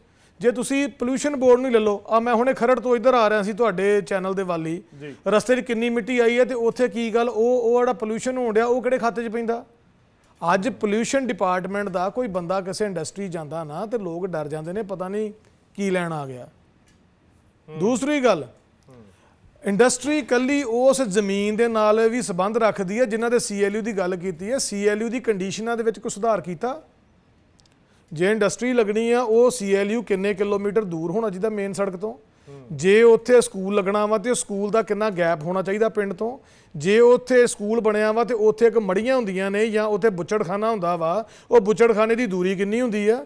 ਫਿਰ ਉਸ ਤੋਂ ਬਾਅਦ ਕੀ ਉੱਥੋਂ ਜਿਹੜਾ ਲੰਘਣ ਵਾਲਾ ਪਾਣੀ ਆ, ਉਸ ਪਾਣੀ ਦੀਆਂ ਜਿਹੜੀਆਂ ਡਰੇਨਸ ਹੈਗੀਆਂ ਨੇ ਉਹਨਾਂ ਦੀ ਗੈਪ ਕਿੰਨਾ ਹੋਣਾ ਚਾਹੀਦਾ? ਫਿਰ ਉਸ ਤੋਂ ਬਾਅਦ ਉਸ ਇੰਡਸਟਰੀ ਦੇ ਵਿੱਚੋਂ ਨਿਕਲਣ ਵਾਲਾ ਜਿਹੜਾ ਪਾਣੀ ਹੁੰਦਾ ਜਾਂ ਮਲ ਹੁੰਦਾ ਵਾ, ਉਹਨੂੰ ਅਬਜ਼ਰਵ ਕਰਨ ਵਾਸਤੇ ਤੇ ਉਹਨੂੰ ਰਿਫਾਈਨ ਕਰਨ ਵਾਸਤੇ ਕੀ ਪ੍ਰੋਸੀਜਰ ਲੈ ਕੇ ਆਂਦਾ ਇਹਨਾਂ ਨੇ? ਗੱਲਾਂ ਕਰਨੀਆਂ ਬੜੀਆਂ ਸੌਖੀਆਂ ਨੇ। ਅਸੀਂ ਜੀ ਹਰੇ ਰੰਗ ਦਾ, ਤੁਸੀਂ ਆਓ ਪੈਸੇ ਦਿਓ ਤੇ ਇੰਡਸਟਰੀ ਸ਼ੁਰੂ ਕਰੋ। ਉਹ ਬੱਤੀ ਵੀ ਚਾਹੀਦੀ ਉਹਦੇ ਵਾਸਤੇ, ਬਿਜਲੀ ਹੈਗੀ ਇਹਨਾਂ ਦੇ ਕੋਲ। ਫਿਰ ਦੂਸਰੀ ਗੱਲ ਹੈ ਕਿ ਜਿਹੜੇ ਸਾਡੇ ਇੰਡਸਟਰੀਜ਼ ਨੇ, ਉਹ ਇੰਡਸਟਰੀਜ਼ ਇਹਨਾਂ ਨੂੰ ਪਤਾ ਹੀ ਨਹੀਂ, ਇੰਦਰਜੀਤ ਜੀ ਨੂੰ ਇਹ ਕਹਿੰਦੇ ਨੇ ਕਿ ਸੈਂਟਰ ਗੌਰਮੈਂਟ ਦੂਜੇ ਸਟੇਟਾਂ ਨੂੰ ਨਾ ਉਹ ਸਬਸਿਡੀ ਦੇ ਰਹੇ। ਭਾਈ ਇਹ ਸਟੇਟ ਦਾ ਕੰਮ ਹੁੰਦਾ, ਇਹ ਸਟੇਟ ਨੇ ਸੋਰਸ ਪੈਦਾ ਕਰਨੇ ਹੁੰਦੇ ਨੇ। ਇਹ ਬਾਰ-ਬਾਰ ਕਹਿੰਦੇ ਨੇ ਸਾਡੇ ਕੋਲ ਪਾਣੀ ਹੈ ਨਹੀਂ ਆ, ਪਾਣੀ ਹੈ ਨਹੀਂ। ਅਕਸਰ ਪਾਣੀ ਨਾਲ ਸੰਬੰਧ ਰੱਖਣ ਵਾਲੀਆਂ ਜਿਹੜੀਆਂ ਏਜੰਸਾਂ ਹੁੰਦੀਆਂ ਨੇ ਉਹਦੇ ਨਾਲ ਸੰਬੰਧਿਤ ਵੀ ਇੰਡਸਟਰੀ ਲੱਗਦੀ ਹੈ। ਮੈਨੂੰ ਇੰਨੀ ਗੱਲ ਦੱਸ ਦਿਓ, ਕਹਿੰਦੇ ਨੇ ਪੰਜਾਬ ਦਾ ਪਾਣੀ ਹੈ ਨਹੀਂ, ਪਾਣੀ ਹੈ ਨਹੀਂ, ਪਾਣੀ ਬਹੁਤ ਥੱਲੇ ਚਲ ਗਿਆ। ਕਿ ਨਹਿਰਾਂ ਦਾ ਪਾਣੀ ਪਹੁੰਚਾਉਣ ਵਾਸਤੇ ਤੁਹਾਡੇ ਕੋਲ ਇੱਦਾਂ ਦੀਆਂ ਖਾਲਾਂ ਬਣੀਆਂ ਨੇ? ਜਿਹੜੀਆਂ ਖਾਲਾਂ ਬਣਦੀਆਂ ਨੇ, ਕਿ ਉਹ ਖਾਲਾਂ ਤੁਸੀਂ ਇੱਕ ਖੇਤ ਤੱਕ ਪਹੁੰਚਾਉਣ ਦਾ ਤੁਹਾਡੇ ਕੋਲ ਸਿਸਟਮ ਹੈਗਾ? ਖਾਲਾਂ ਤੇ ਪੂਰੀਆਂ ਗਈਆਂ। ਅੱਜ ਪੰਜਾਬ ਦੇ ਵਿੱਚ ਕਿਹੜੀ ਇੰਡਸਟਰੀ ਲੱਗਦੀ ਪਈ ਹੈ? ਮੈਂ ਧਾਰੀਵਾਲ ਨਾਲ ਸੰਬੰਧ ਰੱਖਦਾ, ਸ਼ਹਿਰ ਨਾਲ। ਮੇਰੇ ਸ਼ਹਿਰ ਦੇ ਵਿੱਚ ਇੱਕ ਹੁੰਦੀ ਸੀ ਲਾਲ ਇਮਲੀ ਧਾਰੀਵਾਲ, 4,500 ਬੰਦਾ 3 ਕਿਸ਼ਤਾਂ 'ਚ ਕੰਮ ਕਰਦਾ ਸੀ, 12-13 ਬੰਦਿਆਂ ਨੂੰ ਰੁਜ਼ਗਾਰ ਮਿਲਦਾ ਸੀਗਾ। ਅੱਜ ਉਹ ਇੰਡਸਟਰੀ ਬੰਦ ਪਈ ਹੈ। ਉਹ ਇੰਡਸਟਰੀ ਬੰਦ ਹੋਣ ਦਾ ਕਾਰਨ ਕੀ ਹੈ? ਕਿ ਉਸ ਇੰਡਸਟਰੀ ਨੂੰ ਬੰਦ ਕਰਾਉਣ ਵਾਸਤੇ ਕਈ ਤਰ੍ਹਾਂ ਦੀਆਂ ਉੱਥੇ ਐਜੀਟੇਸ਼ਨਾਂ ਚੱਲੀਆਂ। ਹਾਰ ਕੇ ਕੀ ਲੋਕ ਕਰਦੇ ਨੇ? ਬੰਦ ਕਰਕੇ ਚੱਲ ਜਾਂਦੇ ਨੇ। ਮੈਂ ਗੁਰੂ ਨਾਨਕ ਦੇਵ ਯੂਨੀਵਰਸਿਟੀ ਅੰਮ੍ਰਿਤਸਰ ਪੜ੍ਹਿਆ, ਲਾਗੇ ਛਾੜਾ ਪੈਂਦਾ ਸੀ। ਓਸੀਐਮ ਫੈਕਟਰੀ ਉੱਥੇ ਸੀ, ਪ੍ਰਤਾਪ ਸਟੀਲ ਉੱਥੇ ਸੀ, ਕਿਹੜੀਆਂ ਵੱਡੀਆਂ ਇੰਡਸਟਰੀਜ਼ ਸੀ। ਠੀਕ ਹੈ, ਇਹ ਠੀਕ ਹੈ ਜੋਸ਼ੀ ਸਾਹਿਬ। ਹੁਣ ਮੈਂ ਦੂਸਰੀ ਗੱਲ ਤੇ ਆਉਣ ਲੱਗਾ। ਇੱਕ ਦੂਸਰੀ ਗੱਲ ਤੇ ਮੈਂ ਆਉਣ ਲੱਗਾ। ਬਟਾਲਾ ਮੇਰੇ ਲਾਗੇ ਇੱਕ ਸ਼ਹਿਰ ਪੈਂਦਾ, ਸਮਾਲ ਸਕੇਲ ਇੰਡਸਟਰੀ ਦਾ ਹੱਬ ਆ। ਤੁਸੀਂ ਸਮਾਲ ਸਕੇਲ ਇੰਡਸਟਰੀ ਦਾ ਹੱਬ ਵਾਸਤੇ ਕੀਤਾ ਕਿ ਇੱਕ ਚੀਜ਼ ਮੈਂ ਇੱਥੇ ਕਹਿਣਾ ਚਾਹੁੰਦਾ ਕਿ ਤੁਹਾਡੇ ਕੋਲ ਤੁਸੀਂ ਕਹਿ ਦਿੱਤਾ ਹਰੇ ਰੰਗ ਦਾ ਪੇਪਰ ਲੈ ਕੇ ਆਓ, CLU ਦੀ ਲੋੜ ਨਹੀਂ ਹੈ। ਜੋ ਵੀ ਤੁਸੀਂ ਇੱਕ ਨਵਾਂ ਟ੍ਰੈਂਡ, ਇੱਕ ਰੰਗ ਛੱਡਿਆ, ਮੈਨੂੰ ਇਹ ਦੱਸੋ ਵੀ ਫੈਕਟਰੀ ਲਾਉਣੀ ਕਿੱਥੇ ਹੈ? ਕੀ ਫੈਕਟਰੀ ਲਾਉਣ ਵਾਸਤੇ ਤੁਸੀਂ ਜੋ CLU ਦੇ ਦੂਜੇ ਤੀਜੇ ਪੰਗਿਆਂ ਦਾ ਐਡਾ ਚੌੜਾ ਵਿਆਖਿਆਨ ਕਰਦੇ ਜੇ, ਤੁਸੀਂ ਇੱਕ ਜਗ੍ਹਾ ਕਿੰਨੀ ਨਿਰਧਾਰਿਤ ਕਰਦੇ? ਉਸ ਇਲਾਕੇ ਦੇ ਵਿੱਚ ਇੰਡਸਟਰੀ ਨੂੰ ਪ੍ਰਫੁੱਲਤ ਕਰੋ ਜਿੱਥੇ ਇੰਡਸਟਰੀਅਲ ਜ਼ੋਨ ਕਹਿਣ ਦਾ ਮਤਲਬ ਇੰਡਸਟਰੀਅਲ ਜ਼ੋਨ ਹੋਣਾ ਚਾਹੀਦਾ ਵਾ। ਸਾਡੀ ਜਿੱਥੇ ਜਗ੍ਹਾ ਦੇ ਉੱਤੇ ਖੇਤੀ ਹੋ ਰਹੀ ਆ, ਉਸ ਖੇਤੀ ਨਾਲ ਉਸ ਖੇਤੀ ਵਾਲੀ ਜ਼ਮੀਨ ਦੀ ਵੀ ਬਰਬਾਦੀ ਹੁੰਦੀ ਹੈ। ਤੁਸੀਂ ਇੱਕ ਜਗ੍ਹਾ ਆਇਡੈਂਟੀਫਾਈ ਕਰੋ। ਮੰਨ ਲਓ ਮੁਰਗੀ ਖਾਨਾ ਖੋਲਣਾ ਵਾ, ਪੋਲਟਰੀ ਦਾ। ਪੰਜਾਬ 'ਚ ਹੁਣ ਕੀ ਰਹਿ ਗਿਆ ਕੰਮ? ਡੇਅਰੀਆਂ ਦਾ ਕੰਮ ਰਹਿ ਗਿਆ, ਕਿਉਂਕਿ ਸਾਡੇ ਕੋਲ ਮੇਨ ਲੈ ਦੇ ਕੇ 1-2 ਉਦਯੋਗ ਰਹਿ ਗਏ ਨੇ ਜਿਨ੍ਹਾਂ ਦੇ ਵਿੱਚ ਸਾਡੇ ਕੋਲ ਕੁਝ ਸ਼ੂਗਰ ਮਿਲਾਂ ਨੇ, ਜਾਂ ਸਾਡੇ ਕੋਲ ਪੋਲਟਰੀਜ਼ ਹੈ। ਇੰਡਸਟਰੀ ਦੀ ਗੱਲ ਕਰਦੇ ਪਏ ਆ। ਪੰਜਾਬ ਸਰਕਾਰ ਨੇ ਅੱਜ ਜਿਹੜਾ ਇਹ ਰੰਗ ਛੱਡਿਆ ਨਾ, ਇਹਨਾਂ ਕੋਲ ਪਹਿਲੀ ਗੱਲ, ਇਹਦੇ ਸਟੈਂਪ ਪੇਪਰ ਛਪਣ ਦੇ ਪੈਸੇ ਕਿੰਨੇ ਲੱਗਣੇ ਆ? ਥਾਮਸਨ ਪ੍ਰੈਸ ਵਰਗੀਆਂ ਪ੍ਰੈਸਾਂ ਦੇ ਵਿੱਚ ਕੰਮ ਜਾਂਦਾ। ਮੈਂ ਖੁਦ ਪ੍ਰਿੰਟਿੰਗ ਟੈਕਨੋਲੋਜੀ ਮੈਨੇਜਮੈਂਟ ਕੀਤੀ ਹੈ, ਮੈਂ ਕੋਰਸ ਕੀਤਾ 2 ਸਾਲ ਦਾ ਇਹਦੀ ਪੋਸਟ ਗ੍ਰੈਜੂਏਸ਼ਨ। ਉਹ ਕਿੰਨਾ ਪੈਸਾ ਲੱਗਦਾ ਵਾ ਥਾਮਸਨ ਪ੍ਰੈਸ ਵਰਗੀਆਂ ਵੱਡੀਆਂ ਪ੍ਰੈਸਾਂ ਜਾਣਾ। ਤੁਹਾਡੇ ਕੋਲ ਸਾਡੀਆਂ ਪੰਜਾਬ ਦੀਆਂ ਧੀਆਂ ਭੈਣਾਂ ਨੂੰ ਦੇਣ ਵਾਸਤੇ 1000 ਰੁਪਈਆ ਤੇ ਹੈ ਨਹੀਂ ਯਾਰ। ਉਤੋਂ ਤੁਸੀਂ ਉਲਟਾ ਚਲੋ ਆਪਾਂ ਆਪਣੀ ਡਿਬੇਟ ਲੰਬੀ ਚੱਲਣੀ ਹੈ ਜੋਸ਼ੀ ਸਾਹਿਬ। ਆਪਾਂ ਬਿਲਕੁਲ, ਤੁਹਾਡਾ ਪੁਆਇੰਟ ਬੜਾ ਵਾਜਿਬ ਹੈ, ਆਪਾਂ ਜਵਾਬ ਜ਼ਰੂਰ ਲਵਾਂਗੇ ਸੰਧੂ ਸਾਹਿਬ ਤੋਂ। ਜਸਵਿੰਦਰ ਕੌਰ ਸੋਹਲ ਜੀ ਨੇ ਅਕਾਲੀ ਦਲ ਤੋਂ ਜੁੜੇ ਹੋਏ। ਸੋਹਲ ਜੀ, ਜਿਵੇਂ ਬੁਲਾਰਿਆਂ ਨੂੰ ਤੁਸੀਂ ਹੁਣ ਤੱਕ ਸੁਣਿਆ ਔਰ ਜੋਸ਼ੀ ਸਾਹਿਬ ਨੇ ਜ਼ਿਕਰ ਕੀਤਾ ਬੇਸਿਕ ਇਨਫਰਾਸਟ੍ਰਕਚਰ ਦਾ, ਕਿ ਜੇ ਸੜਕਾਂ ਹੀ ਟੁੱਟੀਆਂ ਹੋਣਗੀਆਂ, ਜੇ ਪਾਣੀ ਨਹੀਂ ਹੋਏਗਾ, ਜਾਂ ਫਿਰ ਢੋਆ ਢੁਆਈ ਦੇ ਸਾਧਨ ਪ੍ਰੋਪਰ ਨਹੀਂ ਹੋਣਗੇ। ਮੈਨੂੰ ਯਾਦ ਹੈ ਅਸੀਂ ਥੋੜ੍ਹੇ ਦਿਨ ਪਹਿਲਾਂ ਇੱਕ ਪ੍ਰੋਗਰਾਮ ਵੀ ਕੀਤਾ ਸੀ ਕਿ ਚੰਡੀਗੜ੍ਹ ਏਅਰਪੋਰਟ ਤੋਂ ਇੰਟਰਨੈਸ਼ਨਲ ਫਲਾਈਟਾਂ ਕਿੰਨੀਆਂ ਕੁ ਨੇ, ਕਿਉਂਕਿ ਜ਼ਿਆਦਾਤਰ ਉੱਥੋਂ ਵੀ ਫਰਕ ਪੈਂਦਾ ਕਿ ਐਕਸਪੋਰਟ ਜਿਹੜਾ ਹੋਣਾ ਬਾਹਰਲੇ ਵਿਦੇਸ਼ੀ ਮੁਲਕਾਂ ਨੂੰ। ਪੰਜਾਬ ਇੱਕ ਹੱਬ ਰਿਹਾ ਕਿ ਪੰਜਾਬ 'ਚੋਂ ਜਿਹੜਾ ਖੇਡ ਦਾ ਸਮਾਨ ਹੁੰਦਾ ਸੀ ਉਹ ਯੂਰਪ ਤੇ ਗਲਫ ਦੇ ਮੁਲਕਾਂ ਤੇ ਹੋਰ ਮੁਲਕਾਂ ਦੇ ਵਿੱਚ ਵੀ ਜਾਂਦਾ ਸੀ। ਉਹ ਕਿੰਨਾ ਕੁ ਜ਼ਿਆਦਾ ਅਸਰ ਪੈਂਦਾ ਹੈ ਬੇਸਿਕ ਇਨਫਰਾਸਟ੍ਰਕਚਰ ਦੀ? ਆਪਾਂ ਠੀਕ ਹੈ, ਚਲੋ ਇਹ ਗ੍ਰੀਨ ਸਟੈਂਪ ਪੇਪਰ ਇਹਨਾਂ ਨੇ ਲਿਆਂਦਾ ਹੈ, ਪਰ ਕੀ ਇਹਦੇ ਨਾਲ ਪੂਰੀ ਇੰਡਸਟਰੀ ਦੀ ਕਾਇਆ ਕਲਪ ਹੋ ਜਾਏਗੀ? ਜੀ ਗੱਲ ਇਵੇਂ ਹੈ ਕਿ ਜਿੰਨੇ ਵੀ ਮੈਂ ਆਪਣੇ ਇੱਥੇ ਬੈਠੇ ਪੈਨਲਿਸਟ ਸੁਣੇ, ਉਹਨਾਂ ਨੇ ਬਿਲਕੁਲ, ਮੈਂ ਉਹਨਾਂ ਦੀ ਗੱਲਾਂ ਨਾਲ ਐਗਰੀ ਹਾਂ, ਜਿੰਨੀਆਂ ਵੀ ਗੱਲਾਂ ਇੱਥੇ ਕੀਤੀਆਂ ਗਈਆਂ। ਦੇਖੋ ਜੀ, ਗੱਲ ਇਵੇਂ ਹੈ ਕਿ ਮੀਡੀਆ ਕੌਨਸ਼ੀਅਸ ਜਿਹੜੀ ਹੈ ਗਵਰਨਮੈਂਟ ਹੈਗੀ ਹੈ, ਪਹਿਲੇ ਦਿਨ ਤੋਂ ਇਸ਼ਤਿਹਾਰਾਂ ਦੀ ਸਰਕਾਰ ਹੈ। ਸਿਰਫ ਔਰ ਸਿਰਫ ਐਡਵਰਟਾਈਜ਼ਮੈਂਟ ਦੇ ਲਈ ਇਹ ਕੰਮ ਕਰ ਰਹੇ ਨੇ। ਜਦ ਵੀ ਰੋਜ਼ ਇੱਕ ਇਹਨਾਂ ਨੇ ਕੋਈ ਨਾ ਕੋਈ ਨਵਾਂ ਮਖੌਲ ਪੰਜਾਬ ਦੇ ਲਈ ਕ੍ਰੀਏਟ ਕੀਤਾ ਹੁੰਦਾ। ਸੀਐਮ ਸਾਹਿਬ ਮੁਰਦੇ ਨੇ ਸਟੇਟਮੈਂਟ ਦੇ ਦਿੱਤੇ। ਤੁਸੀਂ ਹੁਣ ਇਹ ਦੇਖੋ ਕਿ ਇਹਨਾਂ ਦੇ ਐਲਾਨ ਦੇਖ ਲਓ, ਤੁਸੀਂ ਪਿੱਛੇ ਚਲੇ ਜਾਓ, BMW ਦਾ ਇੱਥੇ ਆਉਣਾ ਐਲਾਨ, ਉਹ ਵੀ ਇਹਨਾਂ ਦਾ ਹਵਾ ਦੇ ਵਿੱਚ। ਔਰਤਾਂ ਨੂੰ 1000 ਰੁਪਏ ਪ੍ਰਤੀ ਮਹੀਨਾ ਦੇਣਾ, ਉਹ ਵੀ ਦੇ ਵਿੱਚ। VIP ਕਲਚਰ ਇਹਨਾਂ ਦਾ ਖਤਮ ਕਰਨਾ, ਉਹ ਵੀ ਹਵਾ ਦੇ ਵਿੱਚ। ਜਿੰਨੀਆਂ ਇਹਨਾਂ ਦੀਆਂ ਗਰੰਟੀਆਂ ਚੱਕ ਲਓ, ਸਾਰੀਆਂ ਹਵਾ ਦੇ ਵਿੱਚ। ਸੋ ਇਹਨਾਂ ਨੂੰ ਜਿਹੜੀ ਪੰਜਾਬ ਦੀ ਜਨਤਾ ਹੈ ਉਹ ਹੁਣ ਕੋਈ ਬੜਾ ਸੀਰੀਅਸ ਨਹੀਂ ਲੈਂਦੀ। ਉਹਨਾਂ ਨੂੰ ਪਤਾ ਹੈ ਕਿ ਇਹਨਾਂ ਨੇ ਕੋਈ ਨਾ ਕੋਈ ਮਜ਼ਾਕ ਰੋਜ਼ ਇੱਕ ਪੰਜਾਬ ਦੇ ਨਾਲ ਕਰਨਾ। ਹੁਣ ਤੁਸੀਂ ਦੇਖੋ ਕਿ ਜਿਹੜਾ ਆਸਥਾ ਦਾ ਕੇਂਦਰ ਹੈ ਸ਼੍ਰੀ ਹਰਮੰਦਰ ਸਾਹਿਬ, ਉੱਥੇ ਹੈਰੀਟੇਜ ਸਟਰੀਟ ਦੇ ਉੱਤੇ ਲਗਾਤਾਰ 5 ਵਾਰੀ ਇਹ ਘਟਨਾ ਹੁੰਦੀ ਹੈ। ਤੇ ਸਾਡੇ ਜਿਹੜੇ ਹੋਮ ਮਿਨਿਸਟਰ ਸਾਹਿਬ ਜਾਨੀ ਕਿ ਪੰਜਾਬ ਦੇ ਸੀਐਮ ਸਾਹਿਬ ਤੇ ਜਲੰਧਰ ਦੀਆਂ ਜਿਮਨੀ ਚੋਣਾਂ ਦੇ ਵਿੱਚ ਬਿਜ਼ੀ ਹੁੰਦੇ ਆ। ਉਹਨਾਂ ਨੇ ਤੇ ਆਪਦਾ ਇਹ ਵੀ ਨਹੀਂ ਫਰਜ਼ ਸਮਝਿਆ ਕਿ ਉਸ ਵਕਤ ਆ ਕੇ ਇੱਧਰ ਧਿਆਨ ਦੇ ਦੇਣ। ਸੋ ਇਹਨਾਂ ਦੀਆਂ ਇੰਨੀਆਂ ਕੁ ਨਲਾਇਕੀਆਂ ਨੇ, ਸਿਰਫ ਉਹਨਾਂ ਨੂੰ ਕਵਰ ਅਪ ਕਰਨ ਦੀ ਕੋਸ਼ਿਸ਼ ਕਰਦੇ ਰਹਿੰਦੇ ਆ ਕੁਝ ਨਾ ਕੁਝ ਝੂਠ ਬੋਲ ਕੇ। ਜਦ ਕਿ ਇੱਕ ਸਾਲ ਦੀ ਜਿਹੜੀ ਸਰਕਾਰ ਹੈ, ਤੁਹਾਡੇ ਜਿਹੜੇ ਇੱਥੇ ਬੈਠੇ ਦਰਸ਼ਕ ਵੀ ਤੁਹਾਡੇ ਚੈਨਲ ਨੂੰ ਦੇਖ ਰਹੇ ਨੇ, ਸੁਣ ਰਹੇ ਨੇ, ਉਹ ਵੀ ਜਾਣਦੇ ਨੇ, ਉਹ ਵੀ ਇਸ ਗੱਲ ਦੀ ਪੁਸ਼ਟੀ ਕਰਨਗੇ ਕਿ ਕਿੱਡੀ ਕਿ ਝੂਠੀ ਔਰ ਐਡਵਰਟਾਈਜ਼ਮੈਂਟ ਕਰਨ ਵਾਲੀ ਸਰਕਾਰ ਹੈ ਜਿਸਨੇ ਪੰਜਾਬ ਨੂੰ ਕੋਈ ਦੇਣ ਨਹੀਂ ਹੈ। ਜਿਹੜੀ ਮਰਜ਼ੀ ਇਹਨਾਂ ਦੀ ਗੱਲ ਚੱਕ ਲਓ, ਇਹ ਗੱਲਾਂ ਕਰਦੇ ਐਲਾਨ ਕਰੀ ਜਾਣਾ MSP ਦੇਣ ਦਾ, ਕਿਸਾਨਾਂ ਨੂੰ ਮੁਆਵਜ਼ਾ ਦੇਣ ਦਾ, ਫਿਰ ਉਹ ਨੌਕਰੀਆਂ ਦੇਣ ਦਾ, ਜਾਂ ਸਿਰਫ ਬੈਠ ਕੇ ਅੰਕੜੇ ਗਿਣਾ ਦਿੰਦੇ ਆ। ਮੈਂ ਤੁਹਾਨੂੰ ਅੱਜ ਦੀ ਰੀਸੈਂਟਲੀ ਗੱਲ ਦੱਸ ਦਿੰਦੀ ਹਾਂ, ਬੇਸ਼ੱਕ ਤੁਹਾਡਾ ਇਹ ਸਬਜੈਕਟ ਨਹੀਂ ਅੱਜ ਦਾ, ਲੇਕਿਨ ਬੜੀ ਚਿੰਤਾ ਦੀ ਗੱਲ ਆ। ਸਾਡੇ ਅੰਮ੍ਰਿਤਸਰ ਸਾਹਿਬ ਦਾ ਇੱਕ ਸਕੂਲ ਹੈ, ਬੜਾ ਨਾਮੀ ਸਕੂਲ, ਮੈਂ ਉਹਦਾ ਨਾਮ ਮੈਂਸ਼ਨ ਨਹੀਂ ਕਰੂੰਗੀ, ਲੇਕਿਨ ਮੈਂ ਜ਼ਰੂਰ ਉਹਨਾਂ ਦੇ ਪ੍ਰਿੰਸੀਪਲ ਨਾਲ ਜਾ ਕੇ ਮਿਲਣਾ ਚਾਹੁੰਦੀ ਹਾਂ। ਉੱਥੇ 9th ਕਲਾਸ ਦੇ ਸਟੂਡੈਂਟ ਦੀ ਚੈਕਿੰਗ ਕੀਤੀ ਜਾਂਦੀ ਹੈ ਮੋਬਾਈਲ ਦੇ ਲਈ ਕਿ ਵੀ ਬੱਚੇ ਸਕੂਲ ਮੋਬਾਈਲ ਤੇ ਨਹੀਂ ਲੈ ਕੇ ਆਏ, ਲੇਕਿਨ ਉਸਦੀ ਸੌਕਸ ਦੇ ਅੰਦਰੋਂ ਅਫੀਮ ਔਰ ਡਰੱਗਸ ਦੀਆਂ ਛੋਟੀਆਂ ਪੂੜੀਆਂ ਮਿਲੀਆਂ ਨੇ। ਸਕੂਲ ਨੇ ਬੇਸ਼ੱਕ ਇਸ ਗੱਲ ਨੂੰ ਦਬਾ ਲਿੱਤਾ ਹੈ ਕਿ ਉਸਦਾ ਨਾਮ ਨਾ ਜਾਵੇ, ਅੱਗੇ ਨਾ ਆਵੇ, ਬਟ ਦੇਖੋ ਕਿ ਚਿੰਤਾ ਵਾਲੀ ਗੱਲ ਹੈ ਕਿ ਅਗਰ 9ਵੀਂ ਕਲਾਸ ਦਾ ਬੱਚਾ, ਠੀਕ ਹੈ, ਮੈਂ ਤੁਹਾਡੀ ਗੱਲ ਨੂੰ ਸਮਝ ਗਿਆ। ਡਰੱਗਸ ਦੀ ਪ੍ਰੋਬਲਮ ਹੈਗੀ ਹੈ ਸੂਬੇ ਦੇ ਵਿੱਚ, ਬਰਕਰਾਰ ਹੈ, ਪਰ ਜੇ ਇੰਡਸਟਰੀ ਦਾ ਆਪਾਂ ਦੇਖੀਏ ਕਿ ਇੰਡਸਟਰੀ ਜਿਹੜੀ ਹੈ ਉਹ ਪੰਜਾਬ ਤੋਂ ਬਾਹਰ ਜਾ ਰਹੀ ਹੈ ਜਾਂ ਪੰਜਾਬ 'ਚ ਨਹੀਂ ਆ ਰਹੀ ਹੈ ਜਾਂ ਨਵੀਂ ਇੰਡਸਟਰੀ ਪ੍ਰਫੁੱਲਤ ਨਹੀਂ ਹੋ ਰਹੀ ਹੈ, ਤਾਂ ਉਹ ਇਹ ਤਾਂ ਹੈ ਨਹੀਂ ਕਿ ਹੁਣ 1 ਸਾਲ ਦੇ ਵਿੱਚ ਇਦਾਂ ਹੋ ਗਿਆ। ਉਹ ਤਾਂ ਜਿਹੜੀਆਂ ਪਿਛਲੀਆਂ ਸਰਕਾਰਾਂ ਰਹੀਆਂ ਨੇ ਉਹ ਵੀ ਉਸੇ ਤਰੀਕੇ ਦੇ ਨਾਲ ਉਹਨਾਂ ਦੀ ਜ਼ਿੰਮੇਵਾਰੀ ਤਾਂ ਬਣਦੀ ਹੈ ਨਾ। ਕਿ ਇਹਨਾਂ ਦਾ ਨਹੀਂ, ਪਿਛਲੀਆਂ ਸਰਕਾਰਾਂ ਦੀ ਜ਼ਿੰਮੇਵਾਰੀ ਕਿਵੇਂ ਬਣਦੀ ਹੈ ਜੀ? ਪੂਰਾ ਲੋਕ ਪਤਵਾ ਇਹਨਾਂ ਨੂੰ ਮਿਲਿਆ, 92 ਸੀਟਾਂ ਇਹਨਾਂ ਨੂੰ ਮਿਲੀਆਂ। ਇਹਨਾਂ ਨੇ ਗੁੰਮਰਾਹ ਕਰਕੇ ਪਿਛਲੀਆਂ ਸਰਕਾਰਾਂ ਨੂੰ ਭੰਡ ਕੇ ਆਪ ਦੀ ਸਰਕਾਰ ਬਣਾਈ, ਔਰ ਇਸ 1 ਸਾਲ ਦੇ ਵਿੱਚ ਇਹਨਾਂ ਨੇ ਪੰਜਾਬ ਨੂੰ ਇੱਥੋਂ ਤੱਕ ਖੜਾ ਕਰ ਦਿੱਤਾ ਹੈ ਕਿ ਅੱਜ 9ਵੀਂ ਕਲਾਸ ਦੇ ਬੱਚੇ ਡਰੱਗਸ ਲੈ ਰਹੇ, 15 ਸਾਲ ਦੇ ਜਵਾਕ ਮਰ ਰਹੇ ਆ। ਪਿਛਲੀ ਸਰਕਾਰਾਂ 'ਚ ਇਹ ਕੁਝ ਤਾਂ ਹੈਗਾ ਨਹੀਂ ਸੀ। ਇਹ ਸਾਰੀਆਂ ਜਿਹੜੀਆਂ ਗੱਲਾਂ ਨਾ ਪੰਜਾਬ ਲਈ ਚਿੰਤਾ ਦਾ ਵਿਸ਼ੇ ਹੈ। ਔਰ ਦੂਸਰੀ ਗੱਲ, ਇੰਡਸਟਰੀ ਦੀ ਗੱਲ ਕਰਦੇ ਨੇ, ਪਿੱਛੇ ਆਏ ਤੇ ਵਿਚਾਰੇ ਸਾਰੇ ਚਲੇ ਗਏ ਪੰਜਾਬ ਦਾ ਮਾਹੌਲ ਦੇਖ ਕੇ। ਲਾਅ ਐਂਡ ਆਰਡਰ ਤਾਂ ਜਦੋਂ ਦੇ ਆਏ ਨੇ, ਸਿੱਧੂ ਮੂਸੇਵਾਲੇ ਤੋਂ ਲੈ ਕੇ ਟੀਲਾ ਤੱਕ, ਇਹਨਾਂ ਦਾ ਜ਼ੀਰੋ ਹੈ। ਤੁਸੀਂ ਕੀ ਗੱਲਾਂ ਕਰਦੇ ਹੋ? ਇਹਨਾਂ ਦਾ ਕੰਮ ਹੀ ਸਿਰਫ ਪਿਛਲੀਆਂ ਸਰਕਾਰਾਂ ਨੂੰ ਭੰਡਣਾ ਹੈ। ਇਹਨਾਂ ਨੇ 1 ਸਾਲ ਤੋਂ ਕੁਝ ਨਹੀਂ ਕੀਤਾ ਹੈ, ਔਰ ਇਹ ਬੜੇ ਹੀ ਪੰਜਾਬ ਦੇ ਲਈ ਚਿੰਤਾ ਦਾ ਵਿਸ਼ੇ ਹੈ। ਮੈਂ ਇੱਥੇ ਪੋਲਿਟਿਕਸ ਨਹੀਂ ਕਰ ਰਹੀ ਹਾਂ ਕਿਉਂਕਿ ਮੇਰੇ ਘਰ ਵੀ ਬੱਚਾ ਹੈ, ਮੈਨੂੰ ਵੀ ਇਸ ਚੀਜ਼ ਦੀ ਚਲੋ ਠੀਕ ਹੈ ਸੋਹਲ ਜੀ, ਤੁਹਾਡਾ ਪੁਆਇੰਟ ਆ, ਆਪਾਂ ਜਵਾਬ ਲੈ ਲੈਂਦੇ। ਮੈਂ ਇਸ ਕਰਕੇ ਜ਼ਿਕਰ ਕੀਤਾ ਸੀ ਕਿਉਂਕਿ ਜਦੋਂ ਰਿਪੋਰਟਸ ਆਉਂਦੀਆਂ ਨੇ ਪੰਜਾਬ ਦੀ ਇੰਡਸਟਰੀ ਨੂੰ ਲੈ ਕੇ, ਤਾਂ ਉਸ ਦੇ ਵਿੱਚ ਜ਼ਾਹਿਰ ਤੌਰ ਤੇ ਖੁਲਾਸਾ ਹੁੰਦਾ ਕਿ ਇਸ ਦਹਾਕੇ ਦੇ ਵਿੱਚ ਇੰਨੀ ਇੰਡਸਟਰੀ ਬੰਦ ਹੋਈ ਹੈ ਜਾਂ ਇੰਨੀ ਇੰਡਸਟਰੀ ਬਾਹਰ ਗਈ ਹੈ। ਮੈਂ ਇਸ ਕਰਕੇ ਜ਼ਿਕਰ ਕੀਤਾ ਸੀ। ਠੀਕ ਹੈ ਸੰਧੂ ਸਾਹਿਬ, ਜਵਾਬ ਦਿਓ ਜਿੰਨੇ ਵੀ ਬੁਲਾਰੇ ਬੋਲੇ ਨੇ। ਸਭ ਤੋਂ ਪਹਿਲਾਂ ਤਾਂ ਬੇਸਿਕ ਇਨਫਰਾਸਟ੍ਰਕਚਰ ਦਾ ਜ਼ਿਕਰ ਹੁੰਦਾ ਹੈ। ਅੱਛਾ, ਇੱਕ ਜ਼ਿਕਰ ਇਹ ਹੋ ਰਿਹਾ ਕਿ ਦੇਖੋ ਕਾਨੂੰਨ ਤਾਂ ਪਹਿਲਾਂ ਵੀ ਹੈਗੇ ਨੇ, ਪਰ ਕਿੰਨੀ ਕੁ ਇੰਪਲੀਮੈਂਟੇਸ਼ਨ ਉਹਨਾਂ ਦੀ ਹੁੰਦੀ ਹੈ, ਜਿੰਦਲ ਸਾਹਿਬ ਨੇ ਇਸ ਚੀਜ਼ ਦਾ ਜ਼ਿਕਰ ਕੀਤਾ। ਔਰ ਨਾਲ ਦੀ ਨਾਲ ਜੋ ਢਿੱਲੋਂ ਸਾਹਿਬ ਇਹ ਗੱਲ ਕਹਿ ਰਹੇ ਸੀ ਕਿ ਦੇਖੋ ਤੁਸੀਂ ਜੋ ਮਨਜ਼ੂਰੀਆਂ ਮਿਲਣ ਦੀ ਗੱਲ ਹੈ ਜਾਂ 15 ਦਿਨਾਂ ਦੇ ਵਿੱਚ NOC ਦੀ ਗੱਲ ਹੈਗੀ ਹੈ, ਤਾਂ ਉਸੇ ਟਾਈਮ ਤੋਂ ਟੈਕਸਿਸ ਵੀ ਜਮ੍ਹਾਂ ਕਰਾਉਣੇ ਪੈਣਗੇ। ਜਿਹੜਾ ਤੁਸੀਂ 21 ਸੂਤਰੀ ਏਜੰਡਾ ਜਾਂ 21 ਸੂਤਰੀ ਮੈਨੀਫੈਸਟੋ ਕਹਿ ਲਓ ਉਸ ਵੇਲੇ 2022 ਦੀ ਇਲੈਕਸ਼ਨ 'ਚ ਕੀਤਾ ਸੀ, ਉਸ ਦੇ ਵਿੱਚ 3 ਸਾਲ ਟੈਕਸ ਮੁਕਤ ਦੀ ਗੱਲ ਕਹੀ ਸੀ, ਉਹ ਹੁਣ ਗੱਲਾਂ ਕਿੱਥੇ ਨੇ? ਕੁਲਦੀਪ ਜੀ, ਸਾਰਾ ਕੁਝ ਹੀ ਜਿਹੜੀ ਲਾਗੂ ਹੋਣਾ ਹੈ ਔਰ ਇੰਡਸਟਰੀ ਦੀ ਪਾਲਿਸੀ ਬਕਾਇਦਾ ਪ੍ਰੋਪਰ ਜਿਹੜੀ ਹੈ ਉਹ ਆਵੇਗੀ ਔਰ ਪ੍ਰੋਪਰ ਸਾਰਾ ਕੁਝ ਲਾਗੂ ਹੋਏਗਾ। ਇੰਸਪੈਕਟਰੀ ਰਾਜ ਤੋਂ ਮੁਕਤੀ ਵੀ ਮਿਲੇਗੀ, ਸਭ ਕੁਝ ਹੋਏਗਾ। ਔਰ ਮੈਂ ਇਹ ਕਹਿ ਸਕਦਾ ਵੀ ਇੱਕ ਸ਼ੁਰੂਆਤ ਹੈ।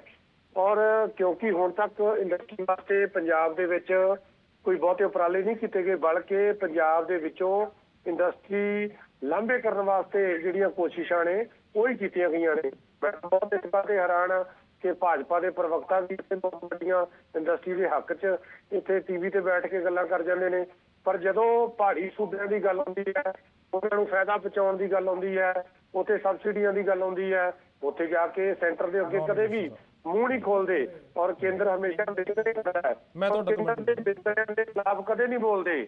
ਔਰ ਜੇਕਰ ਕੋਈ ਸਰਕਾਰ ਇਸ ਤਰ੍ਹਾਂ ਗੰਭੀਰ ਕੁਛ ਕਰਨਾ ਚਾਹੁੰਦੀ ਹੈ ਔਰ ਪੰਜਾਬ 'ਚ ਇੰਡਸਟਰੀ ਲੈ ਕੇ ਆਉਣਾ ਔਰ ਵੱਖ-ਵੱਖ ਕੋਸ਼ਿਸ਼ਾਂ ਲਗਾਤਾਰ ਜਿਹੜੀਆਂ ਨੇ ਮੁੱਖ ਮੰਤਰੀ ਸਾਹਿਬ ਦੀਆਂ ਜਾਰੀ ਨੇ ਔਰ ਲੱਗੇ ਹੋਏ ਨੇ, ਤਾਂ ਫਿਰ ਮੇਰੇ ਖਿਆਲ 'ਚ ਇਸ ਗੱਲ ਦਾ ਸਵਾਗਤ ਕਰਨਾ ਚਾਹੀਦਾ ਹੈ। ਔਰ ਜਿਹੜੀ ਇਹ ਚੀਜ਼ ਹੈ ਬਹੁਤ ਇੱਕ ਵਧੀਆ, ਇਹ ਕਹਿ ਰਹੇ ਸਨ ਵੀ ਕਿੱਥੇ ਉਹ ਕਿਹੜੀ ਜਗ੍ਹਾ ਤੇ ਉਹ ਜਿਹੜਾ ਜ਼ਮੀਨ ਹੈ ਉਹ ਪਰਚੇਸ ਕਰਨਗੇ, ਇੰਡਸਟਰੀਅਲ ਜ਼ੋਨ ਦਾ ਜ਼ਿਕਰ ਕਰ ਰਹੇ ਸੀ। NOC ਜਿਹੜੀ ਉਹ ਲੈਣਗੇ, ਔਰ ਇਸ ਤਰ੍ਹਾਂ ਕਿਵੇਂ ਹੋ ਜਾਏਗਾ? ਉਹ ਦੇਖੋ, ਜਿਸ ਕਿਤੇ ਵੀ ਜਦੋਂ ਜਿਹੜੀ ਸਰਕਾਰ ਦੀ ਟੀਮ ਹੈ, ਸਰਕਾਰ ਦੀ ਟੀਮ ਸਥਾਪਿਤ ਕਰਨ ਤੋਂ ਪਹਿਲਾਂ, ਇੱਥੋਂ ਤੱਕ ਕਿ ਰਜਿਸਟਰੀ ਵੀ ਕਰਾਉਣ ਤੋਂ ਪਹਿਲਾਂ ਉਹ ਜਗ੍ਹਾ ਨੂੰ ਵਿਜ਼ਿਟ ਕਰ ਲਏਗੀ। ਜਦੋਂ ਵਿਜ਼ਿਟ ਕਰਕੇ ਤਾਂ ਫਿਰ ਤੁਹਾਨੂੰ ਕੁਦਰਤੀ ਹੈ ਵੀ ਉਹਦੇ ਵਾਸਤੇ ਜਿਹੜਾ ਰਿਸਕ ਹੈ। ਚਲੋ ਜੋਸ਼ੀ ਸਾਹਿਬ ਕੁਝ ਕਹਿਣਾ ਚਾਹੁੰਦੇ ਨੇ, ਸੰਧੂ ਸਾਹਿਬ ਹੋਲਡ ਕਰੋ ਜਰਾ। ਸਾਡਾ ਇੱਕ ਸੁਨੇਹਾ ਪਹੁੰਚਾਇਓ ਆਪਣੇ ਮਾਧਿਅਮ ਨਾਲ ਸਰਕਾਰ ਨੂੰ। ਇੰਦਰਜੀਤ ਜੀ, ਮੇਰੀ ਵਾਰੀ ਹੈ, ਮੈਨੂੰ ਹੁਣ ਕਿਹਾ ਇਹਨਾਂ ਨੇ, ਸਾਡਾ ਇੱਕ ਸੁਨੇਹਾ ਪਹੁੰਚਾਇਓ ਸੰਧੂ ਸਾਹਿਬ ਜਵਾਬ ਲੈ ਲਈ ਆਪਾਂ। ਆਨਰੇਬਲ CM ਸਾਹਿਬ ਭਗਵੰਤ ਸਿੰਘ ਜੀ ਮਾਨ ਹੋਣਾ ਨੂੰ ਇੱਕ ਸੁਨੇਹਾ ਪਹੁੰਚਾਇਓ, ਸਭ ਤੋਂ ਪਹਿਲਾਂ ਮੁਸ਼ਤਰਕਿਆਂ ਦੀ ਵੰਡ ਕਰਾ ਲਓ ਪੰਜਾਬ ਦੀ ਜ਼ਮੀਨਾਂ ਦੀ। ਇਹ ਮੈਂ ਤੁਸੀਂ, ਕਿਉਂਕਿ ਤੁਸੀਂ ਕਿਸਾਨੀ ਨਾਲ ਵੀ ਸੰਬੰਧ ਰੱਖਣ ਵਾਲੇ ਮੈਨੂੰ ਲੱਗਦੇ ਜੇ, ਸਭ ਤੋਂ ਪਹਿਲਾਂ ਜ਼ਮੀਨ ਦੇ ਮੁਸ਼ਤਰਕਿਆਂ ਦੀ ਵੰਡ ਚੱਜ ਨਾਲ ਕਰਾ ਲਓ। ਤੁਹਾਡੇ ਉਹਦੇ ਵਿੱਚ ਹੀ ਵੇਖੋ ਕਿੰਨਾ ਟਾਈਮ ਨਿਕਲ ਜਾਣਾ। ਉਹਦਾ ਕਾਰਨ ਕੀ ਹੈ? ਇੱਕ ਜ਼ਮੀਨ ਆ, ਜਦੋਂ ਉਹਦੇ ਇੱਕ ਨੰਬਰ ਦੇ ਵਿੱਚ ਕਿਤੇ 2 ਕਨਾਲਾਂ ਥਾਂ ਆਉਂਦੀ ਆ, ਕਿਤੇ 150 ਕਿੱਲਾ ਵੀ ਆ ਜਾਂਦੀ ਹੈ, ਕਿਤੇ 50 ਕਿੱਲੇ ਵੀ ਆ ਜਾਂਦੀ ਹੈ। ਇਹ ਤੁਸੀਂ ਜਿਹੜੀਆਂ ਗੱਲਾਂ ਕਰਦੇ ਪਏ ਜੇ ਨਾ, ਤੁਸੀਂ ਬਿਲਕੁਲ ਉਦਾਂ ਦੀ ਗੱਲਾਂ ਕਰਦੇ ਯਾਰ। ਗੱਲ ਸੁਣ ਲਾ ਇੰਦਰਜੀਤ, ਉਸ ਤੋਂ ਬਾਅਦ ਪਲੀਜ਼ ਗੱਲ ਕਰ ਲਿਓ। ਤੁਸੀਂ ਪਤਾ ਕੀ ਗੱਲਾਂ ਕਰਦੇ ਪਏ, ਜਿੱਦਾਂ ਝੋਨੇ ਚੁੱਕਣੇ ਸੀਗੇ, ਪਾਲਿਸੀ ਲੈਣ ਦੀ ਝੋਨੇ ਚੱਕਣ ਦੀ, ਬਿਨਾਂ ਉਤੋਂ ਬੋਰਡਿੰਗ ਪਾਸ ਤੋਂ ਤੁਸੀਂ ਆਪਣਾ ਮਾਲ ਨਹੀਂ ਚੱਕ ਸਕਦੇ। ਉਹਦੇ ਵਾਸਤੇ ਟਰੱਕ ਦੀ ਜਿਹੜੀ ਉਮਰ ਹੈਗੀ ਇੰਨੇ ਸਾਲ ਪੁਰਾਣੀ ਹੋਣੀ ਚਾਹੀਦੀ ਆ। ਟਰੈਕਟਰ ਟਰਾਲੀਆਂ ਤੇ ਮਾਲ ਨਹੀਂ ਢੋ ਸਕਦੇ। ਜਦੋਂ ਝੋਨਾ ਕਾਲੇ ਰੰਗ ਦਾ ਹੋ ਗਿਆ, ਧੂਆਂ ਮਾਰਨ ਲੱਗ ਪਿਆ, ਉੱਲੀ ਲੱਗਣ ਲੱਗ ਪਈ ਮੰਡੀ ਦੇ ਵਿੱਚ, ਫਿਰ ਤੁਸੀਂ ਪਾਲਿਸੀ ਵਾਪਸ ਲੈ ਲਈ। ਕਿਉਂ ਵਾਪਸ ਲਈ? ਕਾਰਨ ਇਹ ਸੀ ਕਿ ਤੁਹਾਨੂੰ ਤਜਰਬਾ ਨਹੀਂ ਹੈਗਾ। ਤੁਸੀਂ ਗੱਲ ਕਰ ਦਿੱਤੀ, ਤਜਰਬਾ ਹੈ ਨਹੀਂ ਆ। ਸਿਰਫ ਜਲੰਧਰ ਦੇ ਵਿੱਚ ਤੁਹਾਡੀ ਕੱਲ ਬਹੁਤ ਵੱਡੀ ਹਾਰ ਹੋਣ ਜਾ ਰਹੀ ਆ। ਉਸ ਹਾਰ ਨੂੰ ਢੱਕਣ ਵਾਸਤੇ ਤੁਸੀਂ ਇੱਕ ਨਵਾਂ ਸ਼ੋਸ਼ਾ ਛੱਡ ਦਿੱਤਾ। ਉਹ ਸ਼ੋਸ਼ੇ ਨੇ ਦੱਸਤਾ ਜੀ ਇੰਡਸਟਰੀਅਲ ਪਾਲਿਸੀ ਲੈ ਕੇ ਆ ਰਹੇ ਆ। ਇਹਦੇ ਵਿੱਚ ਇੰਡਸਟਰੀ ਦੀ ਪਾਲਿਸੀ ਦੇ ਵਿੱਚ ਬੈਨੀਫਿਟਸ ਕੀ ਦੇ ਰਹੇ ਤੁਸੀਂ? ਕਿਆ ਤੁਸੀਂ ਕੋਈ ਕਿਸੇ ਇੰਡਸਟਰੀਅਲਿਸਟ ਨੂੰ ਕੋਈ ਉੱਤੇ ਸਬਸਿਡੀ ਪ੍ਰੋਵਾਈਡ ਕਰਾ ਰਹੇ ਜੇ? ਪੰਜਾਬ ਦੇ ਵਿੱਚ 2-3 ਸਾਲ ਤੋਂ ਪਿੱਛੇ ਕੋਵਿਡ ਦੇ ਵਿੱਚ ਬਹੁਤ ਵੱਡੇ ਕਾਰੋਬਾਰ ਲੋਕਾਂ ਦੇ ਬੰਦ ਹੋ ਗਏ, ਉਹਨਾਂ ਦੇ ਸਿਬਲ ਖਰਾਬ ਹੋ ਗਏ। ਕਿਆ ਤੁਸੀਂ ਉਹਨਾਂ ਦੇ ਸਿਬਲਾਂ ਨੂੰ ਸਪੋਰਟ ਕਰਨ ਵਾਸਤੇ ਬੈਂਕਾਂ ਦੇ ਨਾਲ ਤੇ ਉਹ RBI ਦੇ ਟਰਮਸ ਕੰਡੀਸ਼ਨ ਵਾਲੇ ਅਧਿਕਾਰੀਆਂ ਨਾਲ ਗੱਲ ਕਰਨ ਦੀ ਕੋਈ ਗੱਲ ਕੀਤੀ ਹੈ? ਕਿਆ ਤੁਸੀਂ ਜਿਨ੍ਹਾਂ ਦੇ ਸਿਬਲ ਖਰਾਬ ਹੋਏ ਨੇ, ਪੰਜਾਬ ਦੇ ਕੋਲ ਆਪਣਾ ਕੋਆਪਰੇਟਿਵ ਬੈਂਕ ਆ, ਕਿਆ ਤੁਸੀਂ ਵਪਾਰੀਆਂ ਵਾਸਤੇ ਉਸ ਬੈਂਕ ਦੇ ਵਿੱਚੋਂ ਕਰੋੜਾਂ ਦਾ ਜਾਂ ਲੱਖਾਂ ਦਾ ਤੁਸੀਂ ਉਹਨਾਂ ਨੂੰ ਘੱਟ ਵਿਆਜ ਦੇ ਉੱਤੇ ਆਪਣੇ ਦਿਵਾਓਗੇ? ਤੁਸੀਂ ਲੋਨ ਵਿਆਜ ਦੇ ਘੱਟ ਦੀ ਛੱਡੋ, ਤੁਸੀਂ ਕਿਆ ਲੋਨ ਦਿਵਾ ਸਕਦੇ ਹੋ? ਤੁਹਾਡੀਆਂ ਪਾਲਿਸੀਜ਼ ਕੀ ਨੇ? ਫਿਸਕਲ ਪਾਲਿਸੀ ਕੀ ਹੈ ਤੁਹਾਡੀ? ਮੋਨਿਟਰੀ ਪਾਲਿਸੀ ਦੇ ਕਿਹੜੇ ਦੀ ਲੱਗਦੇ? ਮੈਂ ਗੱਲ ਸਮਝਾਉਣਾ ਚਾਹੁੰਦਾ। ਠੀਕ ਹੈ, ਪੁਆਇੰਟ ਤੁਹਾਡਾ ਆ ਗਿਆ। ਪਾਲਿਸੀ ਦੀ ਗੱਲ ਕਰਦੇ ਪਏ ਨਾ, ਇਹ ਗੱਲਾਂ ਤੁਸੀਂ ਕਰੋ ਕਿਤੇ ਉੱਥੇ ਜਾ ਕੇ ਇੱਕ ਸਵਾਲ ਉਹਨਾਂ ਨੇ ਰੇਜ਼ ਕੀਤਾ ਸੀ ਕਿ ਕੇਂਦਰ ਸਰਕਾਰ ਨੂੰ ਲੈ ਕੇ, ਕੇਂਦਰ ਸਰਕਾਰ ਦੀ ਪਾਲਿਸੀ, ਜਦੋਂ ਤੁਸੀਂ ਲੋਕ ਇਲੈਕਸ਼ਨ ਲੜਦੇ ਜੇ, ਕਿਉਂ ਝੂਠੇ ਵਾਅਦੇ ਕਰਦੇ ਲੋਕਾਂ ਦੇ ਨਾਲ? ਉਦੋਂ ਕੇਂਦਰ ਸਰਕਾਰ ਤੋਂ ਪੁੱਛ ਕੇ ਤੁਸੀਂ ਮੈਨੀਫੈਸਟੋ ਗਾਰੰਟੀਆਂ ਦਿੱਤੀਆਂ ਸੀ ਆਪਣੀਆਂ। ਤੁਸੀਂ ਲੋਕਾਂ ਨੇ ਜਿਹੜੀ ਇੰਡਸਟਰੀ ਚਲਾਉਣੀ ਆ, ਸੈਂਟਰ ਗਵਰਨਮੈਂਟ ਨੇ ਤੁਹਾਨੂੰ ਸਪੋਰਟ ਕਰਨੀ ਹੁੰਦੀ ਆ, ਪਰ ਸਪੋਰਟ ਵਾਸਤੇ ਪਹਿਲੋਂ ਇੱਕ ਪ੍ਰਪੋਜ਼ਲ ਜਾਂਦਾ। ਤੁਸੀਂ ਤੇ ਪ੍ਰਪੋਜ਼ਲ ਬਣਾਇਆ ਅਜੇ ਤੱਕ ਕੋਈ ਵੀ? ਜਿਹੜੀਆਂ ਕਿ ਪੁਰਾਣੀਆਂ ਚੱਲਦੀਆਂ ਪਈਆਂ ਇੰਡਸਟਰੀਜ਼ ਨੇ, ਉਹਨਾਂ ਨੂੰ ਕੀ ਸਹੂਲਤਾਂ ਤੁਸੀਂ ਲੋਕਾਂ ਨੇ ਪ੍ਰੋਵਾਈਡ ਕੀਤੀਆਂ? ਤੁਹਾਡਾ ਪੁਆਇੰਟ ਆ ਗਿਆ ਜੋਸ਼ੀ ਸਾਹਿਬ। ਤੁਸੀਂ ਚਲੋ ਇਲੈਕਸ਼ਨ ਲੜਦੇ ਜੇ, ਇੰਨਾ ਝੂਠ ਬੋਲਦੇ ਜੇ, ਇੰਨਾ ਝੂਠ ਬੋਲਦੇ ਜੇ, ਇੰਨੇ ਵਾਅਦੇ ਕਰ ਦਿੰਦੇ ਜੇ। ਉਹ ਸੈਂਟਰ ਗਵਰਨਮੈਂਟ ਤੋਂ ਪੁੱਛ ਕੇ ਵਾਅਦੇ ਕੀਤੇ ਹੁੰਦੇ ਆ, ਹੁਣ ਭੁਗਤੋ, ਕਰੋ ਲੋਕਾਂ ਦੇ ਨਾਲ। ਚਲੋ ਇਹ ਇੱਕ ਪੁਆਇੰਟ ਵੈਲਿਡ ਹੈ ਕਿ ਜਿਸ ਵੇਲੇ ਵਾਅਦੇ ਜਾਂ ਚੋਣ ਮੈਨੀਫੈਸਟੋ ਲਿਖਣਾ ਹੁੰਦਾ ਹੈ, ਮੈਨੂੰ ਯਾਦ ਆ 21 ਸੂਤਰੀ ਏਜੰਡਾ, ਉਹਦੇ ਵਿੱਚ ਕਾਫੀ ਚੀਜ਼ਾਂ ਜਿਹੜੀਆਂ ਉਹ ਲਿਖੀਆਂ ਗਈਆਂ ਸੀ। 50 ਤੋਂ ਵੱਧ MLA ਦਾਗੀ ਨੇ CCC ਦੀ ਪਾਲਿਸੀ ਟਿਕਟਾਂ ਵੰਡਣ ਵੇਲੇ ਖਤਮ ਹੋ ਗਈ ਤੁਹਾਡੀ। ਠੀਕ ਹੈ ਜਿੰਦਲ ਸਾਹਿਬ, ਮੈਂ ਇੱਕ ਸਵਾਲ ਪੁੱਛਣਾ ਚਾਹੁੰਦਾ, ਕਿਉਂਕਿ ਦੇਖੋ ਇੱਕ ਤਾਂ ਚਲੋ ਕੋਈ ਸਰਕਾਰ, ਆਮ ਆਦਮੀ ਪਾਰਟੀ ਚਲੋ ਹੁਣ ਕਹਿ ਰਹੀ ਹੈ ਕਿ ਅਸੀਂ ਇਹ ਗ੍ਰੀਨ ਸਟੈਂਪ ਪੇਪਰ ਜਾਂ ਕਲਰ ਕੋਡਿੰਗ ਲੈ ਕੇ ਆ ਰਹੇ ਹਾਂ। ਮੇਰਾ ਇੱਕ ਸਵਾਲ ਹੈ, ਭਾਰਤ ਦੇ ਵਿੱਚ ਇਸ ਵੇਲੇ ਪ੍ਰਧਾਨ ਮੰਤਰੀ ਮੋਦੀ ਮੇਕ ਇਨ ਇੰਡੀਆ ਦਾ ਜ਼ਿਕਰ ਕਰਦੇ ਨੇ ਜਾਂ ਵੋਕਲ ਫॉर ਲੋਕਲ ਦਾ ਜ਼ਿਕਰ ਹੁੰਦਾ ਹੈ। ਜੇਕਰ ਅਰਥ ਵਿਵਸਥਾ ਚੰਗੀ ਹੋ ਰਹੀ ਹੈ ਜਾਂ ਫਿਰ ਅੱਜ ਦੁਨੀਆ ਨੂੰ ਕਹਿ ਲਓ ਕਿ ਗਲੋਬਲ ਵਿਲੇਜ ਬਣ ਗਿਆ, ਇੰਡਸਟਰੀਅਲਾਈਜੇਸ਼ਨ ਜਿਹੜੀ ਵਧੀ ਹੈ ਉਹ ਭਾਰਤ ਦੇ ਵਿੱਚ ਵੀ ਵਧੀ ਹੈ, ਐਪਲ ਵਰਗੀਆਂ ਕੰਪਨੀਆਂ ਭਾਰਤ 'ਚ ਆ ਕੇ ਮੈਨੂਫੈਕਚਰ ਕਰ ਰਹੀਆਂ ਨੇ, ਤਾਂ ਫਿਰ ਸਵਾਲ ਹੈ ਕਿ ਜੇ ਬਾਕੀ ਸੂਬਿਆਂ ਦੇ ਵਿੱਚ ਇਹ ਸਭ ਕੁਝ ਹੋ ਰਿਹਾ ਹੈ ਤਾਂ ਪੰਜਾਬ 'ਚੋਂ ਇੰਡਸਟਰੀ ਖਤਮ ਕਿਉਂ ਹੋ ਰਹੀ ਹੈ? ਇਹਦੇ ਵਿੱਚ ਕਈ ਕਾਰਨ। ਪੰਜਾਬ ਜਿਹੜਾ ਇੱਕ ਲੋਕੇਸ਼ਨਲ ਡਿਸਐਡਵਾਂਟੇਜ ਹੈ ਕਿਸੇ ਵੀ ਕੰਟਰੀ ਵਾਸਤੇ। ਦਿੱਕਤ ਇਹ ਆ ਜਾਂਦੀ ਹੈ ਕਿ ਇਹ ਪੋਰਟ ਤੋਂ ਵੀ ਦੂਰ ਹੈ ਔਰ ਇੰਟਰਨੈਸ਼ਨਲ 에ਅਰਪੋਰਟ ਤੋਂ ਵੀ ਦੂਰ ਹੈ। ਦੂਸਰੀ ਗੱਲ, ਇੱਥੇ ਜ਼ਮੀਨ ਜਿਹੜੀ ਹੈ ਬਾਕੀ ਸੂਬਿਆਂ ਦੇ ਨਾਲੋਂ ਬਹੁਤ ਮਹਿੰਗੀ ਹੈ, ਲੇਬਰ ਬਾਕੀ ਸੂਬਿਆਂ ਦੇ ਨਾਲੋਂ ਬਹੁਤ ਮਹਿੰਗੀ ਹੈ। ਪਿੱਛੇ ਜੇ ਇੱਥੇ ਜਿਹੜਾ ਹੈ ਉਹ ਕੁਝ ਸਸਤਾ ਹੁੰਦਾ ਸੀ, ਜਿਹੜਾ ਬਿਜਲੀ ਸੀ, ਲੇਕਿਨ 1700 ਕਰੋੜ ਰੁਪਏ ਦਾ ਇੰਡਸਟਰੀ ਦੇ ਬੋਝ 28 ਮਾਰਚ ਤੋਂ ਬਾਅਦ ਆਮ ਆਦਮੀ ਪਾਰਟੀ ਦੀ ਸਰਕਾਰ ਨੇ ਪਾ ਦਿੱਤਾ, 50 ਪੈਸੇ ਬਿਜਲੀ ਦਾ ਰੇਟ ਵਧਾ। ਇਸ ਕਰਕੇ ਦੂਜੀ ਗੱਲ ਇਹ ਕਿ ਜਿਹੜਾ ਇੰਸਪੈਕਟਰੀ ਰਾਜ ਹੈ ਜਾਂ ਜਿਹਨੂੰ ਕਰਪਸ਼ਨ ਕਹਿ ਦਈਏ, ਉਹ ਬਿਲਕੁਲ ਪੰਜਾਬ 'ਚੋਂ ਖਤਮ ਨਹੀਂ ਹੋਈ, ਉਹ ਉਲਟਾ ਵੱਧ ਗਈ। ਅੱਜ ਕੋਈ ਵੀ ਤੁਸੀਂ ਰਜਿਸਟ੍ਰੇਸ਼ਨ ਆਫ ਲੈਂਡ ਕਰਾਉਣੀ ਹੋਵੇ ਜਾਂ ਕੋਈ EPCB ਦੀ ਕੰਸੈਂਟ ਲੈਣੀ ਹੋਵੇ ਜਾਂ NOC ਲੈਣੀ ਹੋਵੇ ਕਿਸੇ ਮਹਿਕਮੇ ਤੋਂ, ਤੁਹਾਨੂੰ ਪਹਿਲਾਂ ਨਾਲੋਂ ਜ਼ਿਆਦਾ ਜਿਹੜਾ ਉਹ ਸਮਾਂ ਲੈਣ ਲੱਗ ਗਿਆ। ਤੁਸੀਂ ਰਿਕਾਰਡ ਤੋਂ ਦੂਜਾ ਹੈ ਕਿ 6500 ਫੈਕਟਰੀਆਂ ਪੰਜਾਬ ਦੇ ਵਿੱਚ ਪਿਛਲੇ ਕੁਝ ਸਮੇਂ 'ਚ ਹੀ ਬੰਦ ਹੋ ਗਈਆਂ, ਲਗਭਗ 2 ਸਾਲਾਂ ਦੇ ਵਿੱਚ ਕੋਵਿਡ ਤੋਂ ਬਾਅਦ। ਉਹਦੀ ਕਿਸੇ ਨੇ ਕੋਈ ਸਾਰ ਨਹੀਂ ਲਿੱਤੀ। ਇਸ ਕਰਕੇ ਓਵਰਆਲ ਜਿਹੜਾ ਹੈ, ਓਵਰਆਲ ਹਾਲਾਤ ਪੰਜਾਬ ਦੇ ਵਿੱਚ ਬਹੁਤ ਅੱਛੇ ਨਹੀਂ ਹੈ। ਇਸ ਕਰਕੇ ਇਨਵੈਸਟਮੈਂਟ ਜਿਹੜਾ ਆਉਣਾ ਇੱਥੇ, ਚਾਹੇ ਜੋ ਮਰਜ਼ੀ ਸਰਕਾਰ ਦਾਅਵੇ ਕਰ ਲੇ ਜਾਂ ਵਾਅਦੇ ਕਰ ਲੇ, ਬਹੁਤ ਮੁਸ਼ਕਲ ਹੈ। ਇੱਕ ਪੋਜ਼ਿਟਿਵ ਇਨਵਾਇਰਨਮੈਂਟ ਦੇਣਾ ਪਏਗਾ।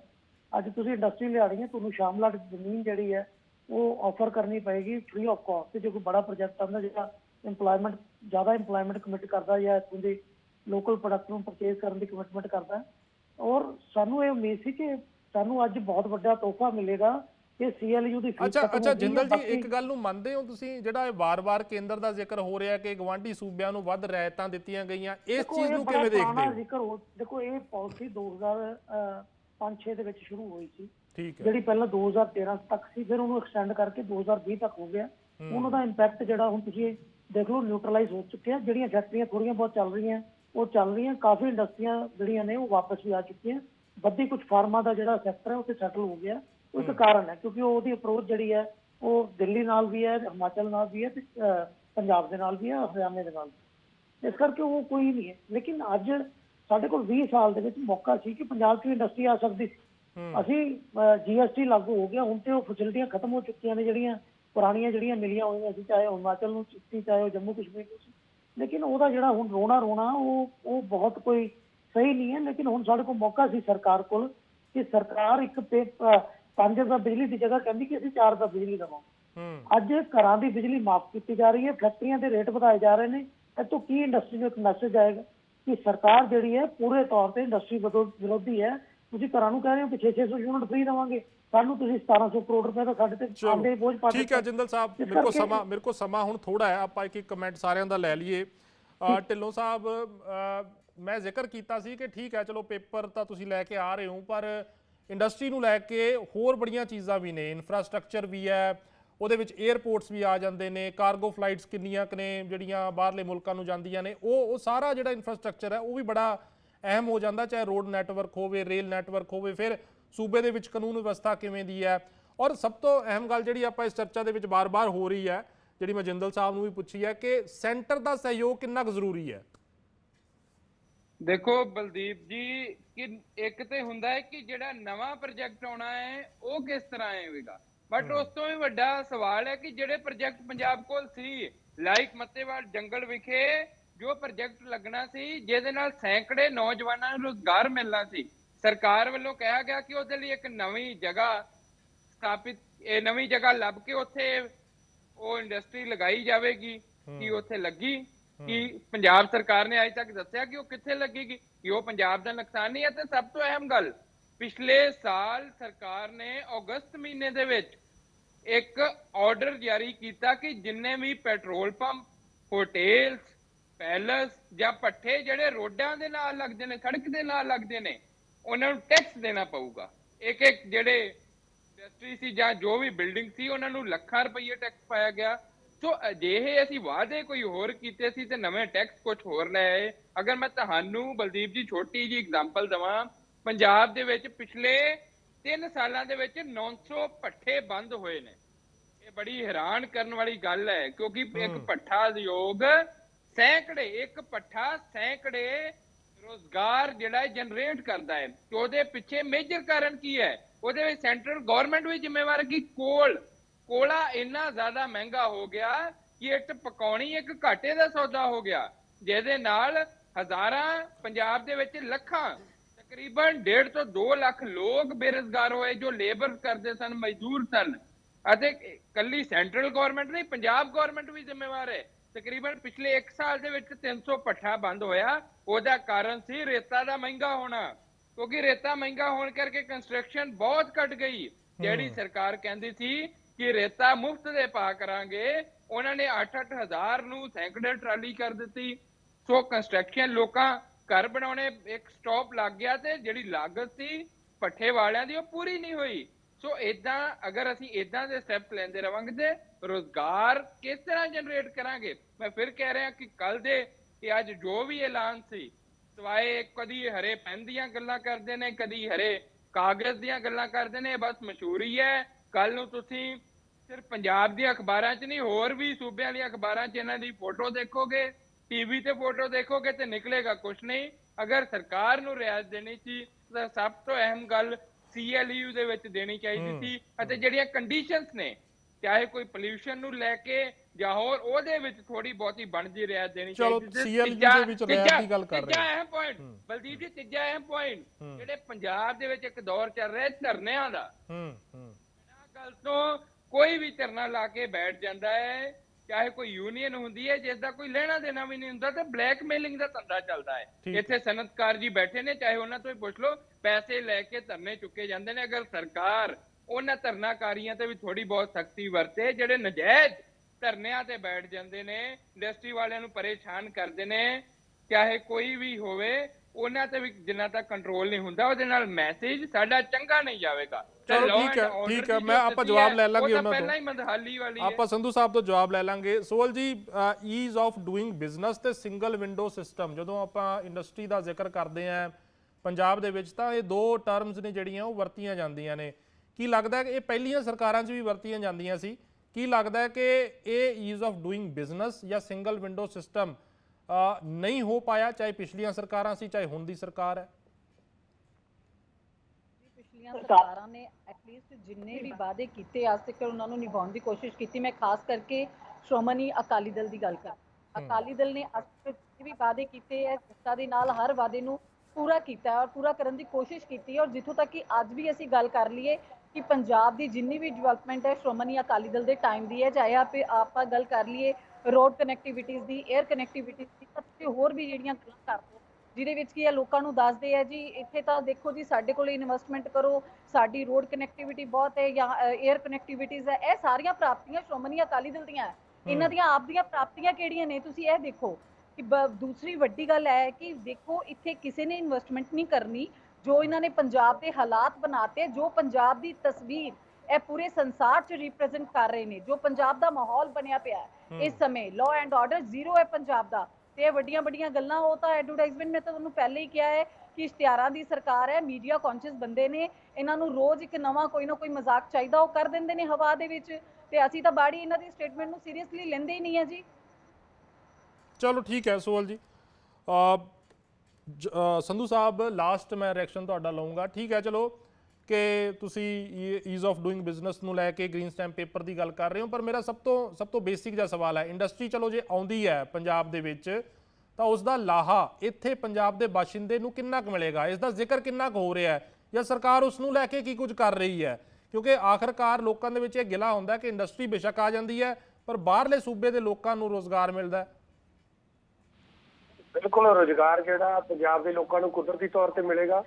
ਜਦੋਂ ਪੰਜਾਬ ਦੇ ਵਿੱਚ ਇੰਡਸਟਰੀ ਲੱਗਦੀ ਹੈ ਕੁਦਰਤੀ ਤੌਰ ਤੇ ਪੰਜਾਬ ਦੇ ਲੋਕਾਂ ਨੂੰ ਇਹਦਾ ਲਾਭ ਜਿਹੜਾ ਬੇਸ਼ੱਕ ਇਹ ਹੋਏਗਾ। ਨਹੀਂ ਕੁਝ ਕਰ ਰਹੇ ਹੋ ਇਸ ਨੂੰ ਲੈ ਕੇ, ਕੋਈ ਠੋਸ ਰਣਨੀਤੀ ਬਣਾ ਰਹੇ ਹੋ? ਫਿਊਚਰ ਦੇ ਵਿੱਚ ਵੇਖੋ, ਮੁੱਖ ਮੰਤਰੀ ਸਾਹਿਬ ਨੇ ਪ੍ਰਾਈਵੇਟ ਖੇਤਰ ਦੇ ਵਿੱਚ ਵੀ 80% ਜਿਹੜੀ ਹੈ ਉਹ ਪੰਜਾਬ ਦੇ ਲੋਕਾਂ ਦੀ ਸ਼ਮੂਲੀਅਤ ਨੂੰ ਯਕੀਨੀ ਬਣਾਉਣ ਦਾ ਜਿਹੜਾ ਵਾਅਦਾ ਵੀ ਕੀਤਾ ਸੀ, ਜਿਹੜਾ ਉਹਦੇ ਵਿੱਚ ਜਿਹੜੀ ਨਫਰੀ ਹੈ ਉਹ ਪੰਜਾਬ ਦੇ ਲੋਕਾਂ ਦੀ ਜਿਹੜੀ ਹੈ ਉਹ ਜ਼ਿਆਦਾ ਭਰਤੀ ਜਿਹੜੀ ਉਹ ਕੀਤੀ ਜਾਊਗੀ।